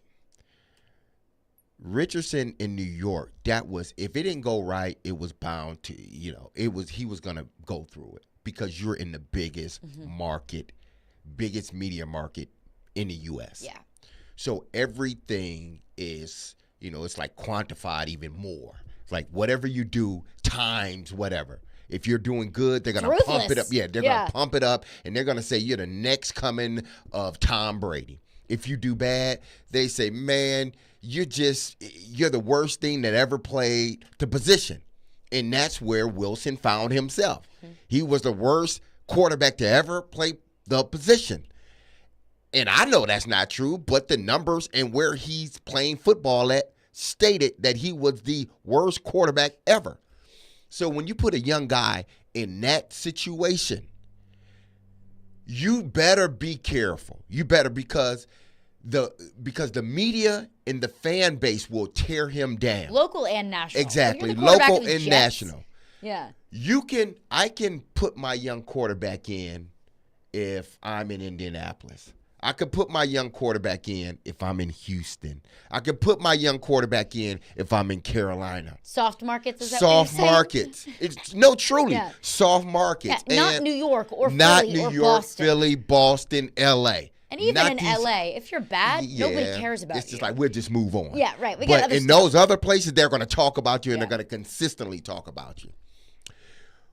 Will Levis is not in those markets. He's more in the softer market where they're going to give him a little bit of leeway. And to me, and this is just me, if you're that fragile as a player, I don't need you on my team. Because you're not going to have, every day is not going to be great. You got to be able to withstand whatever's being said about you because on one hand, they will talk bad about you, but the minute you throw 3 touchdowns, now it's hooray, here we go. You got to have, your confidence level got to supersede what's going on around you. You can't be in a situation, especially as a quarterback, to allow those around you, what they're saying, to mess with your confidence. Either you got it or you don't. Some quarterbacks do, some quarterbacks don't. It doesn't matter if you're doing well or you're not, okay? Somebody like Peyton Manning threw 1 million interceptions. He didn't let that get to him. He kept going. I know Peyton is a different story. Yeah. But you can look at quarterbacks through the history of the NFL. Geno Smith, another one. Geno Smith wasn't a high draft. He wasn't a first rounder. He was a second rounder. Had he let all of that negativity weigh on him, he wouldn't be the starting quarterback of the Seattle Seahawks right now. Yeah. What I'm saying is this. I can't worry about what the fans are going to say about a player if he's not playing well. I gotta, as a head coach, I gotta do what I need to do to make sure that, one, I see whether this guy can play or not. I can't hold him back in fear of, oh man, we may damage him forever. No, I can't, because if that's the case, then I'm never going to put him in the game because he has to play sometime. And my point is, and you're not going to get this offensive line straight. This is not going to go from the worst offensive line to the best offensive line next year unless you spend the money. Like, unless you go out in free agency and spend the money. And we know that's not going to happen. If you want to protect your assets. Exactly. So to me, I'm not worried about. I believe that, hell, if Malik Willis' confidence wasn't shot after last year, then I don't expect Levis' confidence to be shot if we put him in the game this year. Did we know that it wasn't? Judging by the way he came back, no, it wasn't. Is he still a finished product? No, he's not. Is he still going to make mistakes? Yes, he will. But he looks like a different quarterback than what he was last year. Does he? Yes, he does. Against Baltimore? Okay. Again. I didn't think that he You put him in a situation where you're going against a very aggressive defense. You're already down more than 2 or close to 2 scores. Last minute of the game, what do you expect him to do? He took 4 sacks on 5 plays. I understand that, but he also was 4 for 5. The clock was winding down, and he didn't go out of bounds. I get that. See, this is the problem that we have. We pick and choose little things about certain things. Every player may have done that once upon a time in their career. Hell, I forgot the game I was watching last week where a guy should have went out of bounds, and he didn't, and it was a veteran guy. He didn't go out of bounds. So those mistakes are going to be had. You just hope that the next time he get in that situation, he knows to step out of bounds.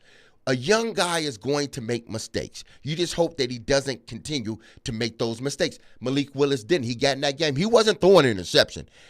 By all means, one thing he wasn't going to do is put the ball in harm's way. That's why he probably took the sacks that he took, because he didn't want to put the ball in harm's way, because what has been said about him. You throw too many interceptions. You don't look like you know what's going on. So he goes into the game and said, first thing I'm going to do is not throw an interception. He went 4 for 5. I know he took the sacks. I know he didn't step out of bounds, but no one can tell me that he looked like the same quarterback that he did last year, because last year he would have just threw the ball around the yard and it would have been picked off 3 or 4 times. I thought during training camp and during the preseason that Malik Willis looked like an improved quarterback from last year. He is an improved quarterback. Not a finished product. No. In the slightest. And he's probably and not still even doesn't. And he probably is not even to the level where he can be a legitimate backup yet right now.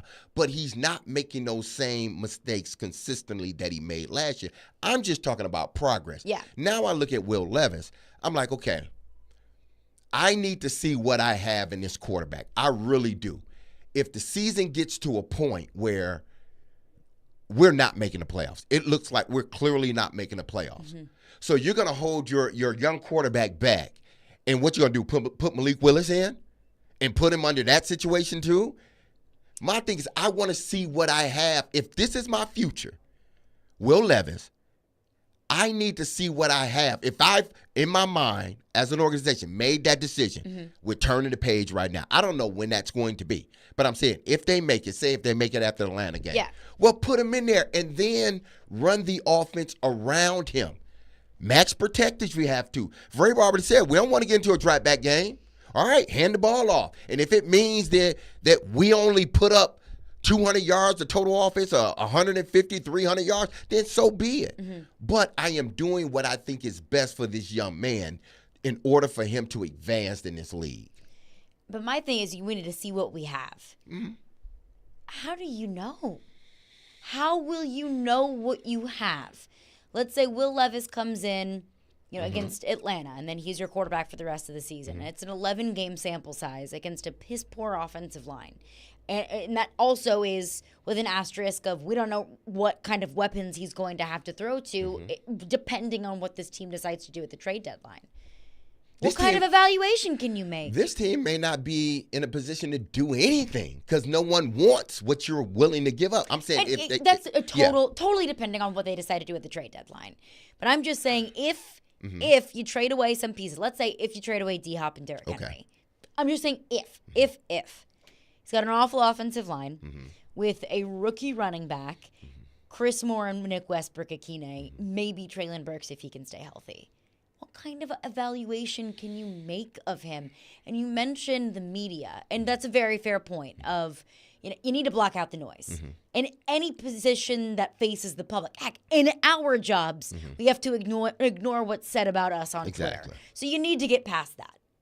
But it's also just his own mentality of getting out there and thinking, oh my God, am I going to get killed on this play? Like, I don't want my future franchise quarterback to be going in to a situation where he's thinking, when am I going to get killed? Well, if that's what he's thinking, he's not my quarterback. He's not. If he's going out there thinking, this offensive line, I'm scared to get hit, you're not my quarterback then. Matter of fact, I'm putting Malik Willis in, and then I'm getting ready to draft Caleb Williams, Drake May, Penix, one of those guys, Shador, if he comes out. I'm looking to draft. Quarterback? I'm looking if indeed that's what he gets into the huddle thinking. Because if you get in the huddle thinking that, you defeated already. I don't need you a part of my team if that's what you're thinking. I'm just giving it to you from a sports, from a guy that has played that sport at a high level. If you go in thinking, oh my God, here we go, then I don't need you on my team. I need you to go in thinking, I'm the guy that's going to fix this. Regardless of what's around me, I'm standing there and I'm going to fix it. Will Levis, if indeed the Titans are ready to move on from Tannehill, and they're ready to turn over that new leaf and start this thing over, then why not put the young man in there? To protect him. And protect him from what? You got to put him out there one day. Wait, yes. But So not what are when you he's a protecting rookie and he's your third-string quarterback Okay, right now. so you're going to who put got hurt in the preseason and missed out on a lot of time and you're work right, development. and you're absolutely right about that. So we're going to develop him next year. You develop it now. Yeah, that's what I'm saying. You develop him now, which means by throwing him out there against an offensive line that Mike Vrabel told you can't pass protect. You're not just throwing him out there. What you're doing is, if you believe in Tim Kelly, and you believe, as everybody said, they believe in Mike Vrabel, but it seems like they're turning their back on him a little bit now, that he's going to do what's necessary to protect his young quarterback. Maybe he thought, like, listen, Ryan Tannehill is a veteran guy, so he knows when to release the ball. He knows what to do. So I can probably, not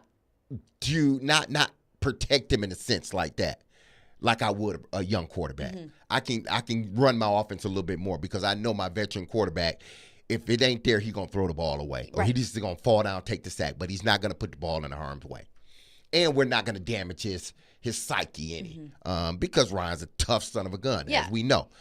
To me, if you put your young quarterback in, we got to trust that Tim Kelly and Mike Vrabel are going to say, okay, this is what we have moving forward. We got our young quarterback. We want to see some development in him. How do we do that? All right, this is what we're going to make our offense. Now, I know what it was prior to him coming in, but this is what it's going to be now. Whether we match protect if we're going to pass, or we do certain schemes in the running game that's going to open it up a little bit more. But you protect your young quarterback by leaving extra guys in. Now you have to. Just exactly the same thing that Indianapolis was doing with Richardson. They were even though their offensive line is a little bit better. But that's because he chose to run. He didn't get hurt in the pocket. That's just like Lamar Jackson. People were saying, a rookie decision that he made that got him hurt, and now he's under the knife and out for the rest of the season. I understand, but there was nothing there. So we're trying to protect on the what if. We can't protect on the what if. We got to just let these guys go out here and play. Again, I'm working under the premise of what if am I protecting? What if he runs? What do you mean? What if he runs? This offensive line is awful. But what I'm saying, we can't look at it from the what if. What if he runs? Well, what if he just stays in the pocket? Then he gets drilled. Okay, what if you put Malik Willis in and then Malik Willis gets hurt? You're gonna have to go to him anyway. Yeah. So my thing is, I want to see what I want to see. There's a difference between throwing out Will Levis and then having to put Will Levis in there because he's the quarterback. Either way, you would be throwing him in there, whether you're throwing him in there now or later. It's a calculated decision versus a decision. It still would be a calculated decision. Now you're on a bye week. Your starting quarterback is hurt. It's still a Now you got more time to really put in a game plan to let him practice a whole week before he even gets to a game. See what he looks like in practice. Let's make sure he knows the plays, commands the huddle. Now we put him out there the second week, going into a week of Atlanta. Now we put together the game. We've had 2 weeks to put together a game plan to protect this young quarterback. If Vrabel and Tim Kelly can't do that, they don't need to be on this coaching staff. It's not Vrabel and Tim Kelly.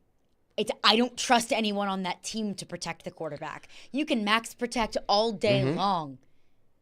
I still don't trust him.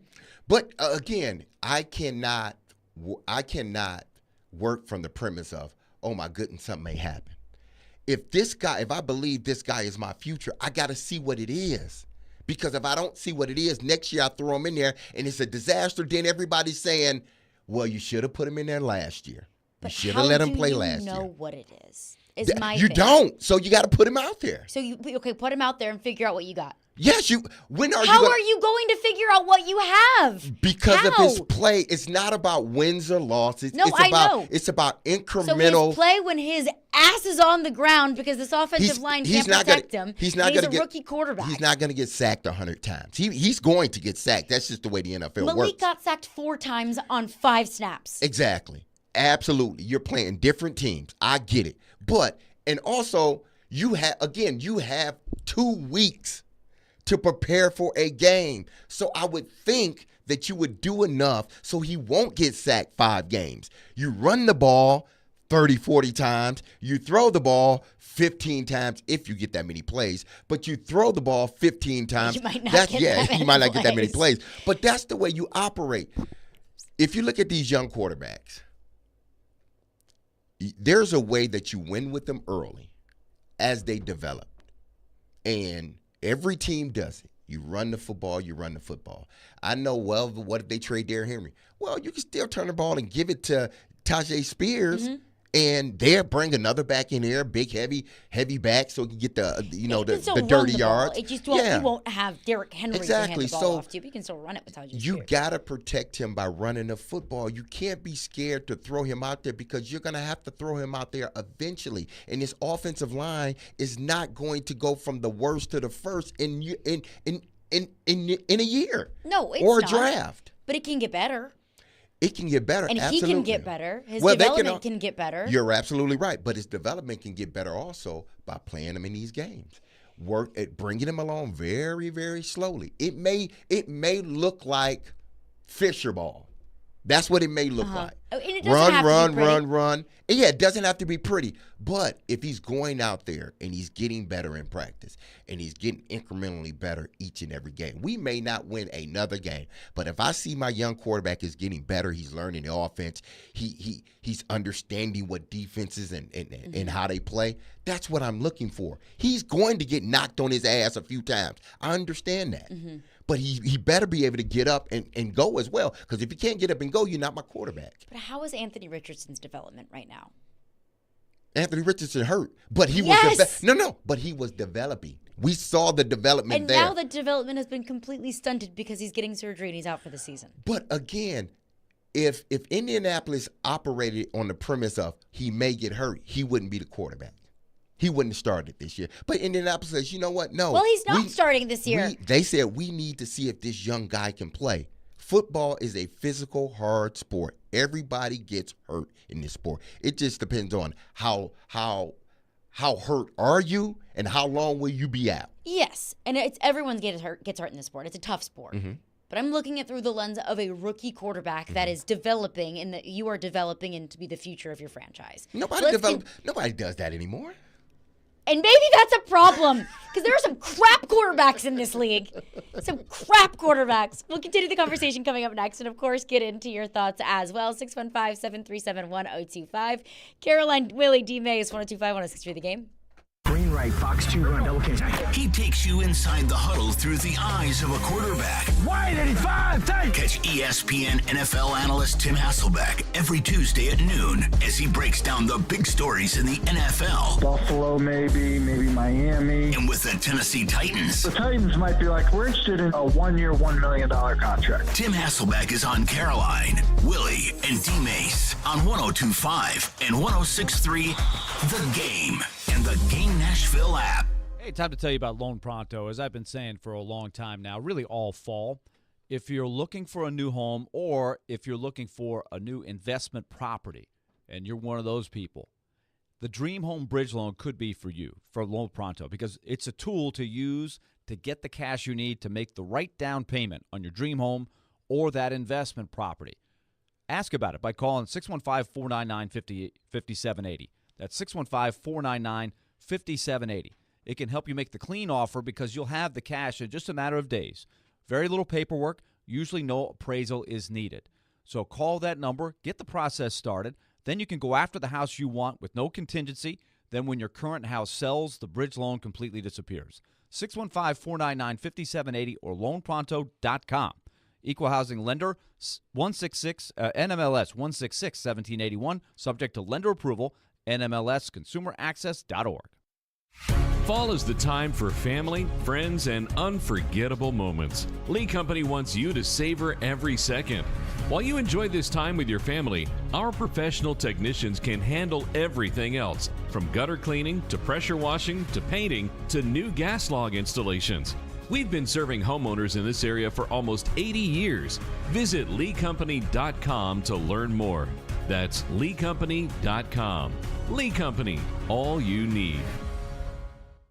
Twin Peaks is the best in the game. Here, You're in the red zone for every college rivalry and divisional matchup all season long. On game day, you never have to decide which teams to watch, only what combination of bites, burgers, wings, and more to order. Plus, where else are your favorite draft beers always poured at a frozen 29 degrees? Only at Twin Peaks, the #1 sports bar. Stick around after the sun sets. Twin Peaks is open really late. Wind down with bourbon and late-night bites. Only at Twin Peaks. Actor Portrayal, based on a real patient experience. I'm Mike. I'm a husband, proud father of 2, work my butt off 6 days a week, some nights too. When my family or my company needs me to make it happen, I make it happen. But a few months ago, I started having trouble making it happen, in the bedroom.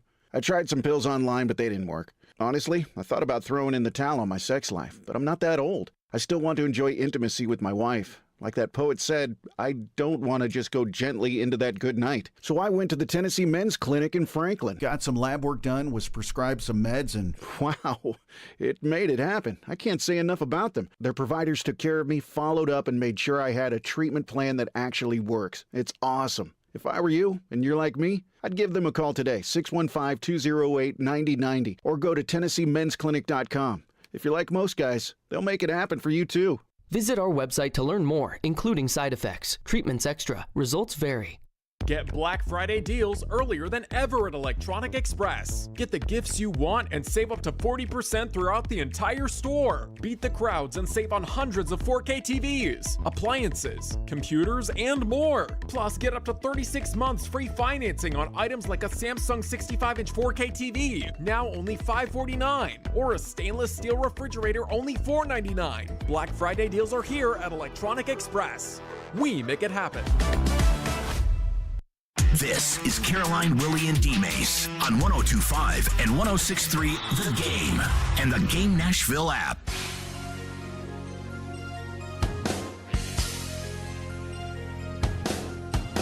Caroline, Willy, D-Mase. Hey, Elliot Friedman will join us here in just a few moments. We're talking Will Levis. Do you put the young gun in? Do you let him sit? I just am so fearful of throwing him out there and just throwing him to the wolves and having your evaluation possibly on a curve because this offensive line can't protect anybody. But I want to get your thoughts on it. Our phone lines are driven by WilsonCountyHonda.com. One of my absolute favorites, Chris Titans and Truth, is on the line. What's up, Chris? Hey, Caroline, how you doing? I'm D-Mase, good. How you doing, sir? Hey, what's going on? Yeah. Now, I know I've probably said this before, but I'll put it like this. Caroline, I can kind of understand your fear of Will Levis being in there, and I'll kind of change it up with this. I am more afraid with the coaching staff than I am the offensive line, and this is why I say that. Because we've seen last year, they put Malik Willis in a position to fail. Why I say that? Because they never ran the offense to Malik Willis's strengths. Malik is more of a running quarterback. What you could do for that, you could probably put him in situations where he can roll out of the pocket, roll the pocket out, maybe do some read option, give him some quick, easy throws that he's got to get rid of the ball, but you give him things that can put him in an advantageous situation. The coaching staff never did that. I am afraid they will do the same thing to Will Levis, too. Put him in a position to fail. Now, Will Levis will take more shots downfield. I give you that. Now, the offensive line has to protect. But I'm worried more about this coaching staff because I just don't think this coaching staff is good enough to help these young quarterbacks and put them in a position to be successful. Chris, you're the best. Appreciate you for calling in. Thank you. Chris makes a very fair point. Mm-hmm. But if the fan base is at a point where they don't trust the coaching staff to develop young players, especially a quarterback, yikes. Yeah. And now, if this was last year's, because I wasn't high on the quarterbacks coach last year, this year, Charles London, I do believe that he's capable, more than capable, of developing, these quarterbacks. Malik Willis did get better, but he's still borderline, backup third-string quarterback in this league. That's just where he's at. Maybe that's where he is. And that's where he continues to be. I don't know. And if that's his ceiling and you can get him to his ceiling, then you understand that that's what he is. Exactly. So I got faith in Charles London to make sure that these quarterbacks are getting exactly what they need from from a progression standpoint, learning this offense, learning in NFL, learning defenses. So, again, if I got to put Will Levis in, and believe me, I understand the trepidation of, do I put him in there? He get hurt. I get all the offensive lines. And I understand that you can't play football scared, but you also can't play football stupid. Yeah, so you got to find, because eventually you got to throw this young man in there.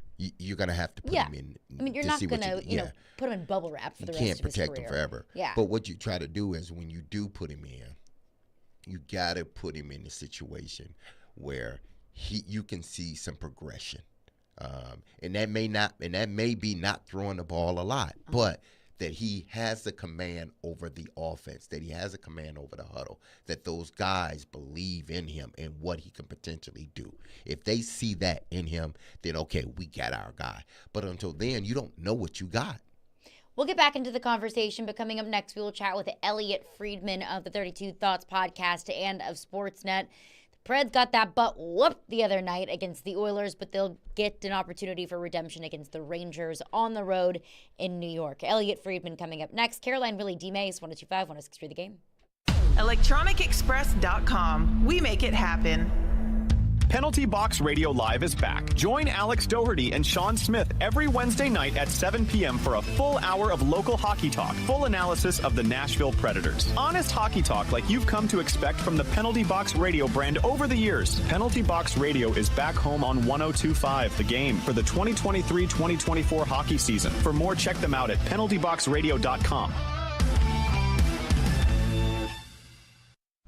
Vanderbilt Commodore fans, 102.5 and 106.3 The Game, along with 94.9 The Fan, is your new home for broadcast of games and the Commodore Hour on Monday evenings. Catch all the action for football, men's and women's basketball, and baseball all season long. Go Doors!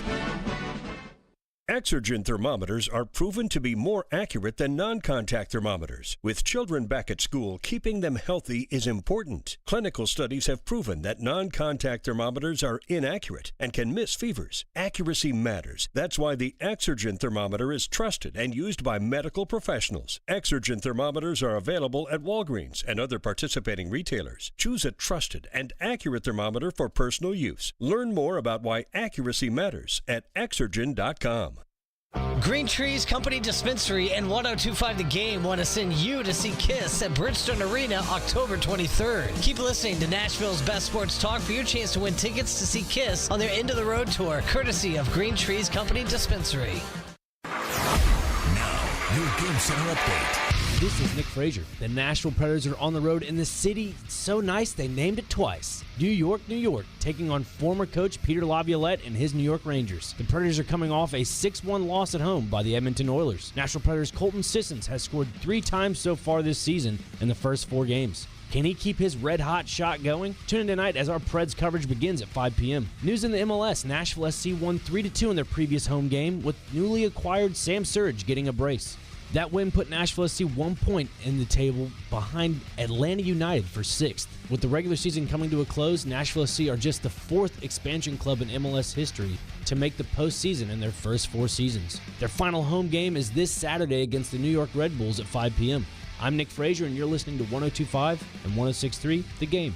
For more, follow us on Twitter at 102.5 The Game or visit theGameNashville.com. Live from the Hiller Plumbing, Heating, Cooling, and Electrical Studios. WPRT-FM Pegram, WPUC HD2 Laverne. Broadcasting on Alexa. I appreciate that. And other smart speakers.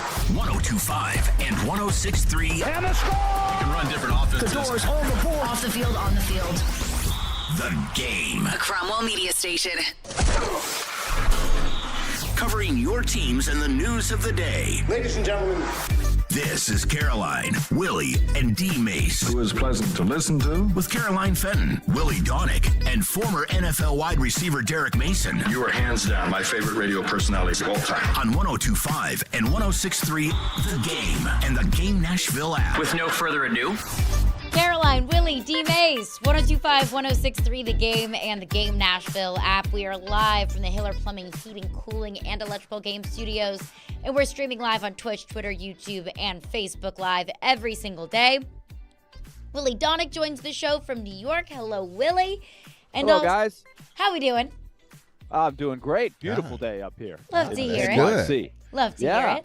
Happy to hear that. And our second favorite hockey guy behind Willy, Elliot Friedman of the 32 Thoughts podcast and of Sportsnet, joins us now as well. Elliot, always appreciate you and great to have you back on with us weekly.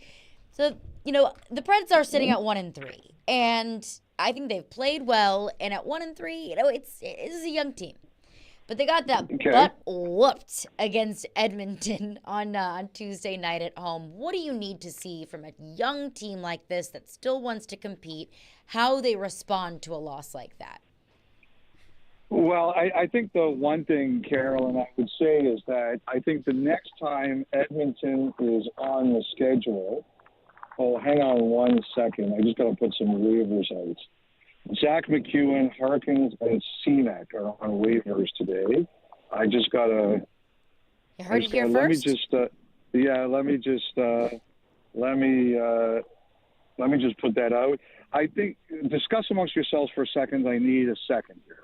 Yes, this is what we call multitasking. Exactly. Absolutely. Guys, yes. Elliot always on the job there, checking the waiver wire there. And so, guys, I'll tell you tonight, just while Elliot's getting set here, that it looks like Michael McCarron will be in tonight for his Predators debut.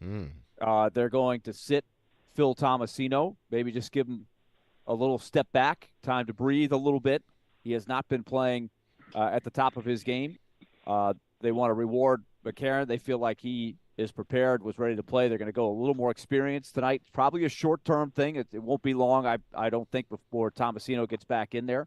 And it will be UC Saros to start a fifth straight game. Remember, he got pulled after the first period against Edmonton, and it was Kevin Lankinen that played a pretty solid last two periods there, but they're coming back with juice.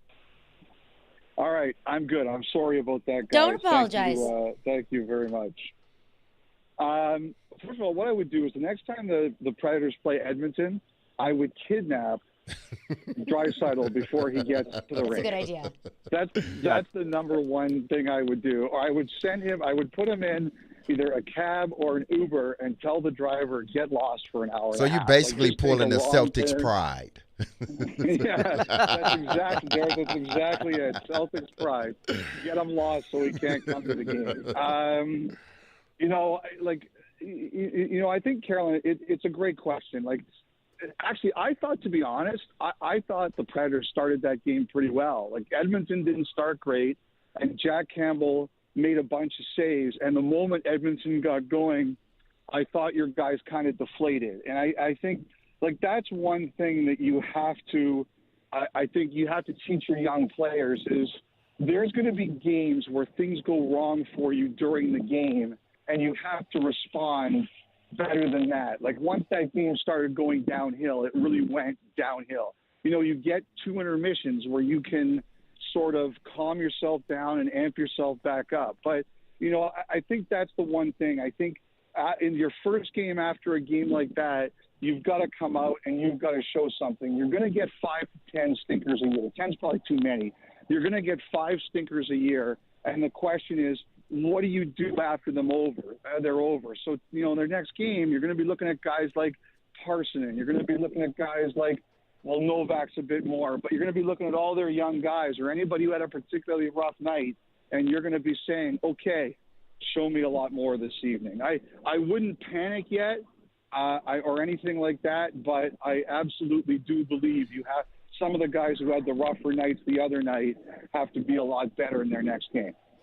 And Predator special teams have been a little bit of a concern for me, at least through 4 games. 0 for 7 on the power play in Boston. And then, of course, not great against Edmonton. The penalty kill has struggled.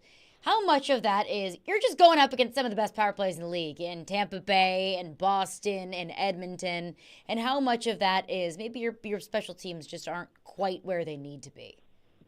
Well, I think the thing is, like, whenever first of all, they're not where they need to be, because when you're having the kind of things that are happening to you that's happening in Nashville, you simply can't say, well, we're playing against great teams. You have to be better. And Edmonton's power play last year was the best one since they ever started keeping power play stats. So they can definitely embarrass teams. There's no question about it.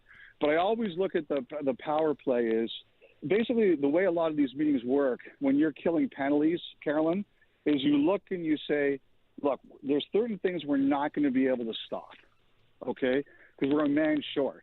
But what's the number one thing that we're trying to take away? And you attack that. And maybe if you're lucky, you'll be able to say, what's the number two thing we're going to take away? And you have to hope you can stop that. If it gets down to the third and fourth thing beating you, then there's not much you can really do. That's a situation where you kind of have to say, our goalie's got to be our best penalty killer. So I think the question I always ask when a team's having a really bad penalty kill, I always say, what's the number one thing you're trying to take away? Are you doing it? If yes, then there's some bad luck involved. But if the answer is no, you're not, then that's your problem. Then you have an issue there that you really have to fix if you're not stopping the number one or number two things you're trying to do. Now, Elliot, Coach Brunette said at the beginning of the season they wanted to play more of an up-paced tempo.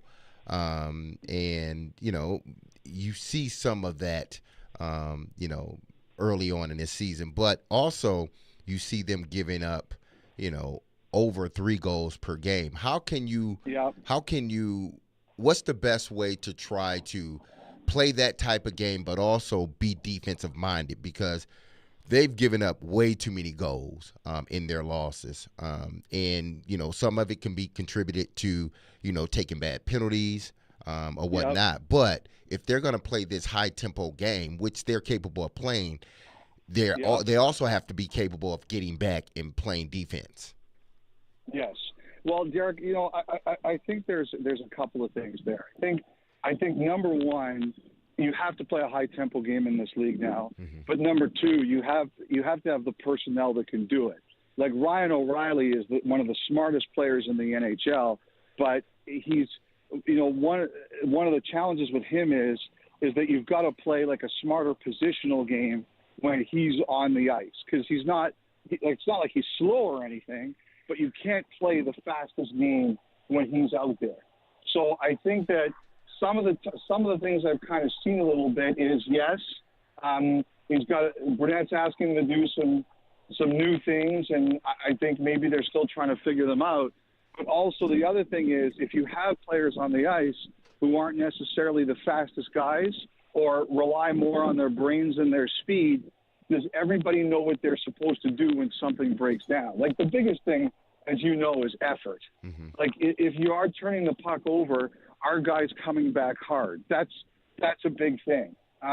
But the other thing is when things break down or things don't go right, is everybody doing their best to get into the position that they need to be in. And Andrew Burnett did say that he does like the effort. He likes the buy-in, still working on ironing out a lot of these details. We're talking to Elliot Friedman, and Elliot, it's interesting, coming up here, we're talking about this power play. It doesn't get any easier when you're facing Fox, Panarin, Zibanejad, Kreider, and Trocheck. I mean, so it's another elite unit here. So it is murderer's row at the beginning of the year. Well, Willie, when you play, every team you play against now, like the power plays are 2 minutes, they're going to throw out a first unit that's going to play for a minute and a half, and those players are going to be really good. Like, they're not going to be Edmonton good. Nobody's like that. But you're going to have some teams like New York that are close. And like I said, you have to have a plan. Remember, one of the best penalty killers I ever dealt with, he said to me, he said, what's the key I said to him, what's the key to a great penalty kill? Number one, know what you're not going to let them do. Like, there's one thing, everything you say, I don't care what you guys do, you're not going to beat us with that play. And let's just say it's Panarin shot. They say, you're not beating us with Panarin shot. Then he says, what's the number 2 thing we're not going to let them do? And then he says, we're going to take that away from you too. And then the third thing is, you better hope your goalie can make saves. Because if they're getting to the third best thing they do, then you're running around and you're in trouble. So your goalie better make the save. So I have no doubt that's what Brunette is telling his players. Elliot, tonight you see a Peter Laviolette coach team. It was interesting. Andrew Brunette goes way back, and he says, I've played against him and coached against him for about the last 20 years. And he says his teams all do the same thing. He has the same system. He's not going to surprise you. He's got a set way he wants to play. And you know this, he seems to always make a really good first impression when he comes in. And nobody knows that better than the Nashville fans, because he came in right away. They weren't expected to be very good, and they ended up having home ice advantage in the first playoff series against the Blackhawks, who beat them and then went on to win the whole thing. So why do you think he is so good at that when he arrives at a new place? Well, you guys dealt with Laviolette a lot, right? And I'll tell you this, when I really started, he was a difficult guy for me to figure out.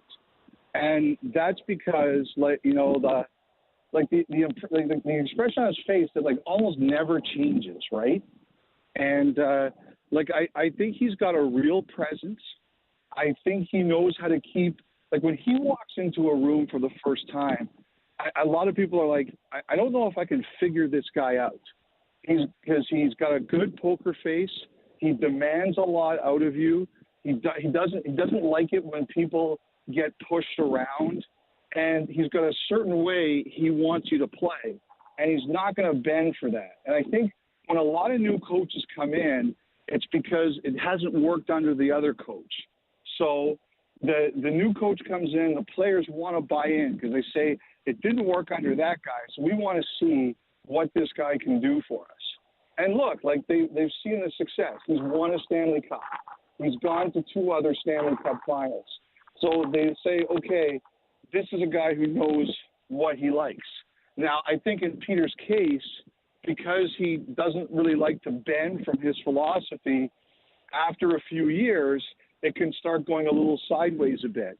But I think when he walks in, he has command of the room. He definitely gets respect. He's got a presence, and he knows the way he wants people to play. And I think the best athletes, and Derek, you can tell me if I'm totally wrong about this, I think they want to be coached. I think they want someone to tell them, this is what you need to do, this is what you need to get to win, and have a plan. And I think Laviolette has one, and he believes in it in the short term. I think that's very important for players. How is the Bedard circus? We talked to you last Thursday, and he was about to come up to Montreal and Toronto. So how did that go? How was he received? You know what? Very well. I have to say that I think the kid deserves a lot of credit. His teammates started to speak out about some of the things he was being asked to do on the weekend, and so they backed him down a little bit on Monday in Toronto. But our producers, we produced 2 of the games, the game in Montreal and the game in Toronto, and our producers and our on-air people and staff, they said he was a pleasure to deal with, no complaints, really accommodating, with a smile. I think what that guy was asked to do in the first week of his career, I don't know if anybody's been asked to do that in hockey. I don't even know if Crosby or Ovechkin were asked to do that. And he did it. And he did it without complaint. And I give that kid a lot of credit. I'm a little worried for him. The team isn't very good. It's very hard for them to score. So, I think basically he's already the guy that other teams are diagramming to stop, right? So he's getting a lot of attention, but nothing that guy did in the first week did not impress me. And I have to say, I think he did a lot of really good things for the sport. I think he showed he was a very unselfish guy. Last one for me up here, then I'll pass it to my colleagues back in Nashville here. You told us last week about Vancouver shopping around Connor Garland and that Nashville might have been one of the interested teams. And as it moved forward here, it became clear Dante Fabro, and it makes sense. He's from Vancouver, was maybe involved in the talks. But Luke Shen now out 4 to 6 weeks. What do you think that does to the situation there? I think that kind of ends it for now. I mean, I always worry about those kinds of proclamations, Willie, because I'll hang up the phone and you'll hear Garland for Fabro and I'll look like a total idiot. But I'm under the impression that it cooled it down for now. Like the Predators want to compete. They need Fabro right now with Shen out. And I had some people who told me that they weren't sure that after looking into it, Nashville was as in on Garland as initially thought. So I think we have to let this play out for a little bit. So we'll see where it goes. But when it came to the Predators and Garland, the kind of hints that were kind of sent my way were dial it back a bit. By the way, Willie, I got to say, I admire your work ethic. If I was in New York this afternoon, I'd be walking around the city, taking in the air. I would be playing hooky from the radio station. Your work ethic is much better than mine. Much better. If the suit is listening down the hallway, just take note of that, Chase, okay? The work ethic is here. It's definitely there. And we appreciate we did get our fill. We did get our fill last night too. That's for sure. That was fun. Oh, we did hit the town. Okay, good. Yeah. I'm glad that happened. I'm happy to hear that. We appreciate you, Willie, not going window shopping or getting a bagel in New York. Elliot, walking around Central Park. Right, exactly. Just pondering life a bit. What looks like a beautiful day in New York City. Elliot Friedman is with us. Elliot, there was some rumblings about a potential decentralized draft, which for our listeners that don't understand what that means, it would be more like the NFL and the NBA, where general managers and representatives from the team are in their respective war rooms and not all together in one room in one area in the same city in the draft. What are your thoughts on that? And as somebody who is always at the draft, who probably gets to speak with general managers one-on-one at the draft, what is the impact for you and for fans? Well, I have to tell you, last week after last year, Carolyn, after I spent 5 days in Nashville, my liver would be okay with not having that happen again. I have to say about that. But like just as a human being and someone who covers hockey, Carolyn, I'm not in favor of it. Like I really love it. I love the fact that everyone is together. I love the fact that all the teams are there. It's like I'm in the studio now more, so I don't travel as much. And I think FaceTime in this business is very important. You've got to get out and see people and talk to people. And I don't get as much as I used to, so I really love the draft, and I would hate to see it change for that reason. I think the two reasons it's really coming up is last year the draft was on June 28th and 29th, and this year it's on June 28th and 29th again. And free agency is July 1st. And I think the teams feel that's not realistic, particularly if you're flying a long way from Nashville last year or from Vegas, where the draft is supposed to be this year. I think some of the teams are saying we don't like that. I think the other thing is always cost. These teams, they fly in a lot of people. The hotel rates get jacked up. And I think some people are looking at that. Now, I do think there are some teams. I heard last week it was going to happen for sure. And then this week when they sent the memo out, someone told me that some of the teams were kind of backing away and thinking, there's like GMs say, you can meet with an agent. If you have a player or some business that needs to get done, like they say, there is value in everyone being there. So I hesitate to put a handicap on it, but those are the reasons. Mm-hmm. And I think they're supposed to have their responses in by next week. And you know what, if they change it, Carolyn, one thing I've been thinking is last year during the Vegas Summer League, the NBA had an NBA convention for 3 days in July. And it was everything from like panels on basketball or how to get into the business, or they had merchandise shows. Like I hope they turn it into something like that, like a big hockey fan convention, and make it some kind of other event, because I did hear from a lot of fans who say they love going to the draft and just being around the energy of it. So I hope if we change it, we find some other way to make it fun or exciting. Yeah, I'm with G in the city, the excitement of it all, the fact that all of the hockey world is centrally located in one place. I think that's unique and it's special. But last one from me, Elliot, we heard the NHL banned Pride Tape on sticks pregame, but there had been some talks between the NHL and the NHLPA to give players other opportunities to endorse causes, organizations that they're passionate about. What's the latest that you've heard on that? Well, first of all, I think one of the weird things about that pride tape situation, Caroline, is I think in a lot of ways it's probably unenforceable. Yeah. Because there is a rule in the rule book that players can put whatever kind of tape they want on there. I do know that over the last week, they've been working on a solution, and I don't know if this is going to be it, but I do know that one of the things that's been talked about, Carolyn, is like a night, like in the NFL, they have My Cleats, My Cause, and they've done, this is going to be the 8th year, and I think it's tremendous. I love the videos the players do on social of them unboxing their cleats, and I think one thing they've talked about is maybe having a night or two during the year where players can do that with their jerseys or their equipment in the warm-up. And I don't know where that's going to go, but I do think it's something they're talking about, and I think that is a solution because you know what this also does? It takes out things like the Hockey Fights Cancer pregame jerseys, and those should be in circulation too. There has to be a solution for all this. Yeah, absolutely. I would agree. Elliot Friedman, 32 Thoughts Podcast and a Sportsnet. Elliot, you are the absolute best. We'll chat with you next Thursday. All right, guys. Have yourselves a great weekend. Take care. You too. Appreciate it. All right, Elliot Friedman, he is the absolute best. Appreciate him for joining us. Coming up next, we'll get a little bit of a Predators-Rangers preview. Plus, our very own Joe Rexrode sat down with Barry Trotz. A little Q&A, what we learned, what we took away from Joe. Isn't afraid to give his opinion. Traylon Burks needs a massive offseason. He's Jonathan Hutton of Outkick. I don't see how they make a move without going to Ryan Tannehill. Catch him every Monday at 10:30 on Chase McCabe and every Wednesday at noon on Caroline, Willy, and D-Mase. Hutton is on 102.5 and 106.3 The Game and the Game Nashville app.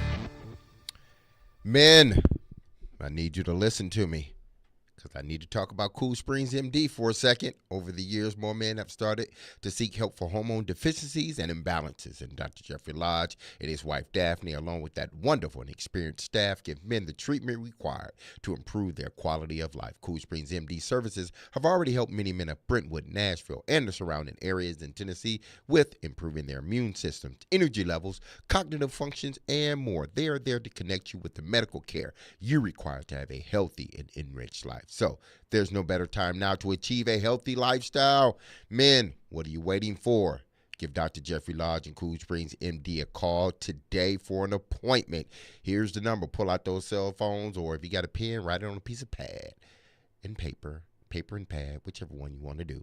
615-486-3458. That's 615-486-3458. Or visit our website at coolspringsmd.com. Join former Tennessee Titans players Brad Hopkins, Neil O'Donnell, Dexter McCluster, and Al Smith on October 21st from 1 to 5 for the Kurdish Festival and Sports Tournament, hosted by the Salahuddin Center and NFL Alumni Tennessee. This event will be held at the Hivy Center, located at 3124 Old Franklin Road in Antioch. Activities include food, sports tournaments, a bouncy house, and updated COVID and flu vaccines available. Head to nflgearup.org/Tennessee for more information. Your chance to get that rare, hard-to-find luxury pre-owned Rolex timepiece is happening at Genesis Diamonds. Friday and Saturday, October 20th and 21st, Genesis is hosting an epic pre-owned luxury Rolex event featuring a stunning new selection of these hard-to-find watches. Hulks, Submariners, Daytonas, Pepsis, Batmans, all the hottest models that people wait years for. For this event, you can choose from 5 years financing or get a free pair of 2-carat lab-grown diamond earrings valued at $5,000. Imagine a luxury pre-owned ladies Rolex Datejust for just $199 a month, or a Sea Dweller or Submariner for just $299 a month. No waiting list, no games, just the watch you want at the great Genesis value price you deserve. Also for this event, our pre-owned Rolex buyers will be offering top dollar for your Rolex, so you can buy, sell, or trade. Come see the largest selection of luxury pre-owned Rolex watches in the state. Get the timepiece of your dreams and take advantage of our special financing. Friday and Saturday, October 20th and 21st only, and only at Genesis Diamonds, your home for luxury pre-owned Rolex. Green Hills and Cool Springs. On approved credit while supplies last. See store for details. Your chance to get that rare, hard-to-find luxury pre-owned Rolex time. City Winery presents Patton Oswalt Effervescent Tour live Saturday, October 21st at 7 p.m. and 10 p.m. The comedian, actor, and writer has found success in all areas of entertainment, from his award-winning comedy specials to his many memorable film and TV roles. Oswalt continues to choose work that inspires him and entertains audiences. You may know him as Principal Durbin on NBC's AP Bio. Patton Oswalt continues to make audiences laugh around the world. Don't miss Patton Oswalt this Saturday, 10/21 at City Winery. Get your tickets at citywinery.com. So, if there's brunch, why isn't there dinner? Or dunch, for that matter. No, we know why there's no dunch. Why is that? People might get confused and miss brunch. And I never want to miss a brunch this good. Me either. Cheers. Kitchen Notes at the Omni Nashville Hotel. Breakfast buffet Monday through Thursday from 7 till 10:30 a.m. and lunch from 11 a.m. to 2 p.m. Weekend brunch Friday through Sunday from 7 a.m. till 2 p.m. featuring cast iron pancakes, made to order waffles, and eggs and carafes of mimosas. Treat yourself today to Kitchen Notes at the Omni Nashville Hotel. Hey Nashville, this is David Price. You're listening to Nashville's best sports talk, ESPN 102.5 The Game. Caroline, Willy, D-Mase, 102.5, 106.3 The Game, and the Game Nashville app. We are brought to you by Zen Sports. Download their app today and start earning cash rewards on your bets. Gambling problem? Call 1-800-889-9789. Terms and conditions apply. Must be 21 or older and in Tennessee to bet. The Predators are in action tonight against the New York Rangers. A little reunion with Peter Laviolette, our own favorite Rolling Stone. Chance to redeem themselves after a 6-1 loss against the Edmonton Oilers at home on Tuesday night. Willie, what do you want to see from the Preds tonight? Well, it's funny. I did catch up with the Rolling Stone today after the morning skate. It was great. He came over. We had a fun conversation, just catching each other up on the families, and he seems very happy. And it's interesting. This is, as you know, the biggest media market going. And even with hockey, it's not quite like Toronto or Montreal, but you're under the microscope here. This is a team that gets showcased big time. You know, the league office is right around the corner. This is a team expected to win big, a lot of high expectations. So him coming in, you know, there's got to be some pressure. But he looked very at ease. He's putting his system in, much like Andrew Burnett is putting his in. So you're going to see a really stacked team that's built to win right now. So it's another great test for the Predators. You know, it's interesting. Andrew Burnett was talking about his experience against Peter Laviolette. And go back a couple of years when Laviolette was still in Washington and Andrew Burnett was the interim coach and nominated for the Jack Adams Trophy with a Florida team that was just awesome a couple years ago. They beat Laviolette's Capitals in the first round. So he knows how a Laviolette team plays for sure, and it's really no secret. But the question is, can the Predators get their system going to where they can maybe exploit some of what Laviolette's teams can give up if you play well? It's like D-Mase, like you were saying, you know, with the Predators system, when you play fast and up and down, you know, you might be vulnerable on the other side, and that's the balance that Andrew Burnett's trying to strike. Just like Laviolette, a lot of the questions this morning were, you know, how is your system coming in? Are you getting through the details you want? So that sometimes you just never know quite what you're going to see in an early season matchup between two new coaches. Now, you said UC is in net, right? Yep, he's going to get the start. Okay, I was just kind wondering. of expected. Yeah, but I'm thinking because of, you know, this 5-game stretch that they had early on in the season. It's tough. It's been tough on him, and they've ran into some really good high-powered teams. So maybe and maybe they can't do it tonight because they're running into another very good team. To give them a night to rest, just you know, kind of sit back and regroup and get ready for another push. Yeah, I think had he not been pulled the other night, I think you would have had a pretty heavy conversation about that. But because he got a couple of periods off, I think they felt like it was time to come back with him. It's always a tough call early in the season. You don't tend to see a lot of back-to-backs, especially if it's not an Olympic year. There was a lot of talk of maybe Peter Laviolette using his backup tonight, Jonathan Quick, the veteran. But they are going to likely go with Igor Shesterkin tonight, who is an extremely talented goalie and one of the big strengths of the Rangers. But kind of like the Predators, they don't have a back-to-back for a while, so it's always a question of when do you want to get that backup goalie in there and get him involved. And so that was a silver lining, if you will. They got blown out by the Oilers, but it did give Lankinen a chance to get in there, get some game action. And I think anytime you fall 4-0 in the first period, pull the goalie.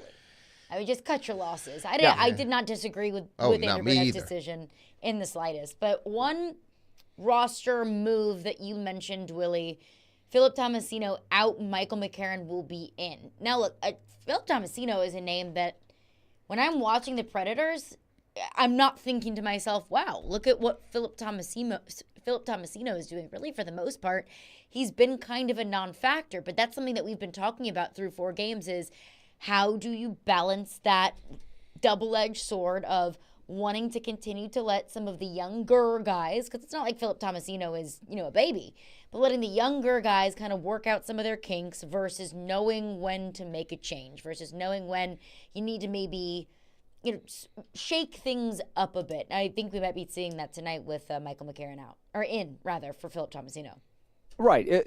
Michael McCarron is, I would say at this point of his career, a finished product. You know what you're going to get. He's got strengths. He's got weaknesses. Hopefully he does what he does well out there, win some face-offs, use your size, stand up for your teammates if that's what's needed. He's probably not going to make a spectacular play to score a goal. And Tomasino is a guy who's got that capability. But, the details haven't quite been there for Tomasino yet. So you got Caroline, you're asking the right question. At D-Mase, you can weigh in on this well, right? So what does a coach do? Do I just let you keep going out there if you're not playing up to your standard, if you're not playing up to your team standard? How much rope do I give you before maybe I just send a message of, okay, let's take it back a notch. Let's, send the message that way. And the next time he goes in there, maybe there will be a little more, clicking in his game right now. If you take a look, I think he's only got 1 shot on goal on the season, Tomasino. He's got 1 assist, but he just hasn't been on his game yet. He's only 22. He's an age of a college senior. So he's still got a lot of growing to do. And I don't think it'll be long before he's back in there. So I don't think this is any kind of permanent thing right now. Yeah, you just got to find out where, these young guys fit best and what gives them the best opportunity to be successful, whether playing with a certain guy on a certain line or, giving him a little bit more minutes or taking back some minutes. You just want a young guy like that to feel comfortable on ice when he goes out there and putting him in a position where, he can excel or people around him can help him excel. No doubt. There's a couple other faces to keep an eye on tonight, Caroline. I think this might get a couple laughs from Predator fans here. First of all, the real classy Nick Bonino is in there. Of course, he played against the Predators in the Stanley Cup final.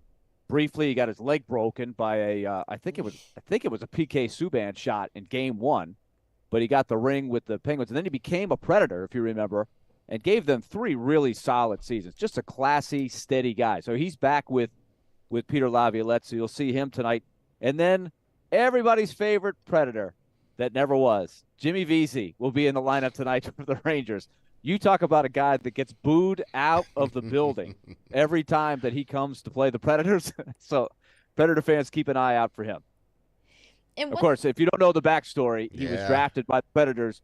He went to Harvard, and he came to every Predator rookie camp, summer prospect camp, laid all the groundwork, was wearing the jersey, the logo. He looked like the next really good player. And when it came time to sign during his senior year, because he said, look, I want to go back to Harvard. We may have a chance to win a national championship. I want to get my degree. He spurned the Predators famously and did not join the team, and instead became a free agent, which every 4-year college player can do, and it does happen. He's not the only guy to do it, but it certainly doesn't make you very popular with the team that drafted you. No, absolutely. So he went to the Rangers, and everybody just went nuts. They just went nuts. So one thing that I did want to get into before we get into some Thursday Night Football preview is a question, a Q&A sit down that Barry Trotz and Joe Rexroth did. And one thing that stood out to me that really made me excited. And look, I understand that we are in the infancy of this new era of the Predators, where when you're so early in an era of an organization or of a new coach, a new general manager, in this instance, both, everything feels great. Everything is peachy. At the beginning, everyone is great and awesome and everything is the correct answer. But there were two things that I took away from Joe Rexrod's sit down with Barry Trotz. And one of these questions was about balancing your new role as a general manager and knowing your boundaries versus being a career coach. And you're never really going to lose that bone of a head coach. And this question is, what are you doing in your box as you watch? Barry Trotz says, I take notes, but I'm not trying to dissect it as a coach. And he goes on, and I'm paraphrasing here, but he says, because nothing good ever happens when emotions are really, really involved. That's what I learned as a coach. And timing, not being in the way of a coach's day. Hey, I need you for 5 minutes. And then half an hour later, I'm getting him out of his rhythm, which I think we might understand. It could happen. It says, I understand a coach's rhythm, and I don't want to get in the way of his. And he goes on to talk about, your decision being done as a coach and heading into the general manager's seat.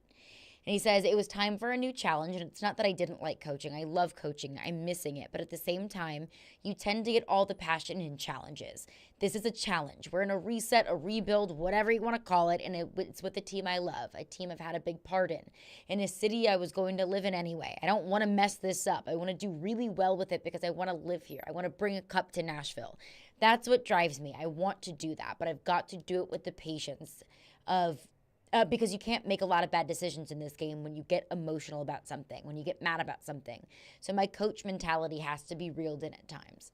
My takeaway from both of those responses is Barry Trotz is bringing the passion and energy that is required of being a coach into this role, while also understanding that he can't overstep his boundaries. And look, it's early. And, saying one thing versus doing another thing is a completely different story. But it at least sounds like to me, Barry Trotz is setting himself and Andrew Brunette up in a good position because he knows what his role is. But he's bringing a unique passion to it. It's another great example, again, of why you appreciate Barry Trotz's willingness to kind of share with the fan base, with the media, what his philosophies are, right? And so it's an open book. This is great stuff because just you put yourself in his shoes.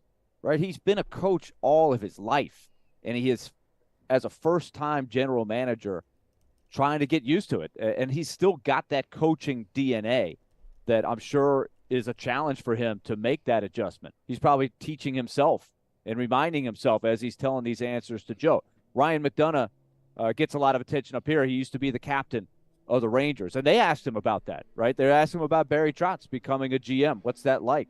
And he did say, yeah, he's got that coach's mentality. He's making the adjustment.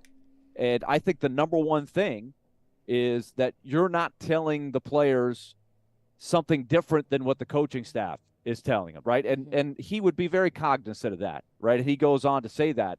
He said, I played for different GMs, right? And that's the key is you got that message, that consistent message, and you know your role as the coach, you know your role as the GM. But I look at it as a strength. And absolutely. And I think that is, and I think it's getting tested, right? I mean, everybody, when you're 1-3 and you're playing these tough teams and you've got a young team, it probably puts all of this work you've done, laying the groundwork here, to the test a little bit, right? To say, hey, can we fight through this? Can you have a little success? Can you, send everybody in the locker room that message that positive things are happening? And it's something that we've brought up a lot over the last couple of weeks, at least as far as the Titans are concerned, of culture's easy when you're winning. Culture's really difficult when you're losing football games. And you apply the same kind of concept to the Predators of, I think Barry Trotz is a general manager that prides himself on bringing Predator culture back to the Nashville Predators, or strengthening the Predator culture. And that's not always the easiest thing to do when you're in a transitional period like this. But having the integrity to stand by that culture. Even, I know it's early. This is game 5. You're 1-3. The season's not over. Nobody's winning the Stanley Cup today, but it's standing by that culture that you've prided yourself on establishing. And my overall takeaway is I'm excited about where this team is headed. D-Mase, I'd love to hear your thoughts. Like when you get when you were in Baltimore, you had a coaching change, right? You had Brian Billick, a very established coach that had won a Super Bowl there, and then you switched to John Harbaugh, another guy that's really – so what was that transition like for you? How different was it? How long did it take to sort of get used to the way he wanted to do things? Well, it was here's the thing, because there's culture – in coaches, but then there's an organizational culture. I think Baltimore, you can name the franchises out there, whether it's Baltimore, whether it's Pittsburgh, San Fran, the Yankees, the Lakers, the Celtics,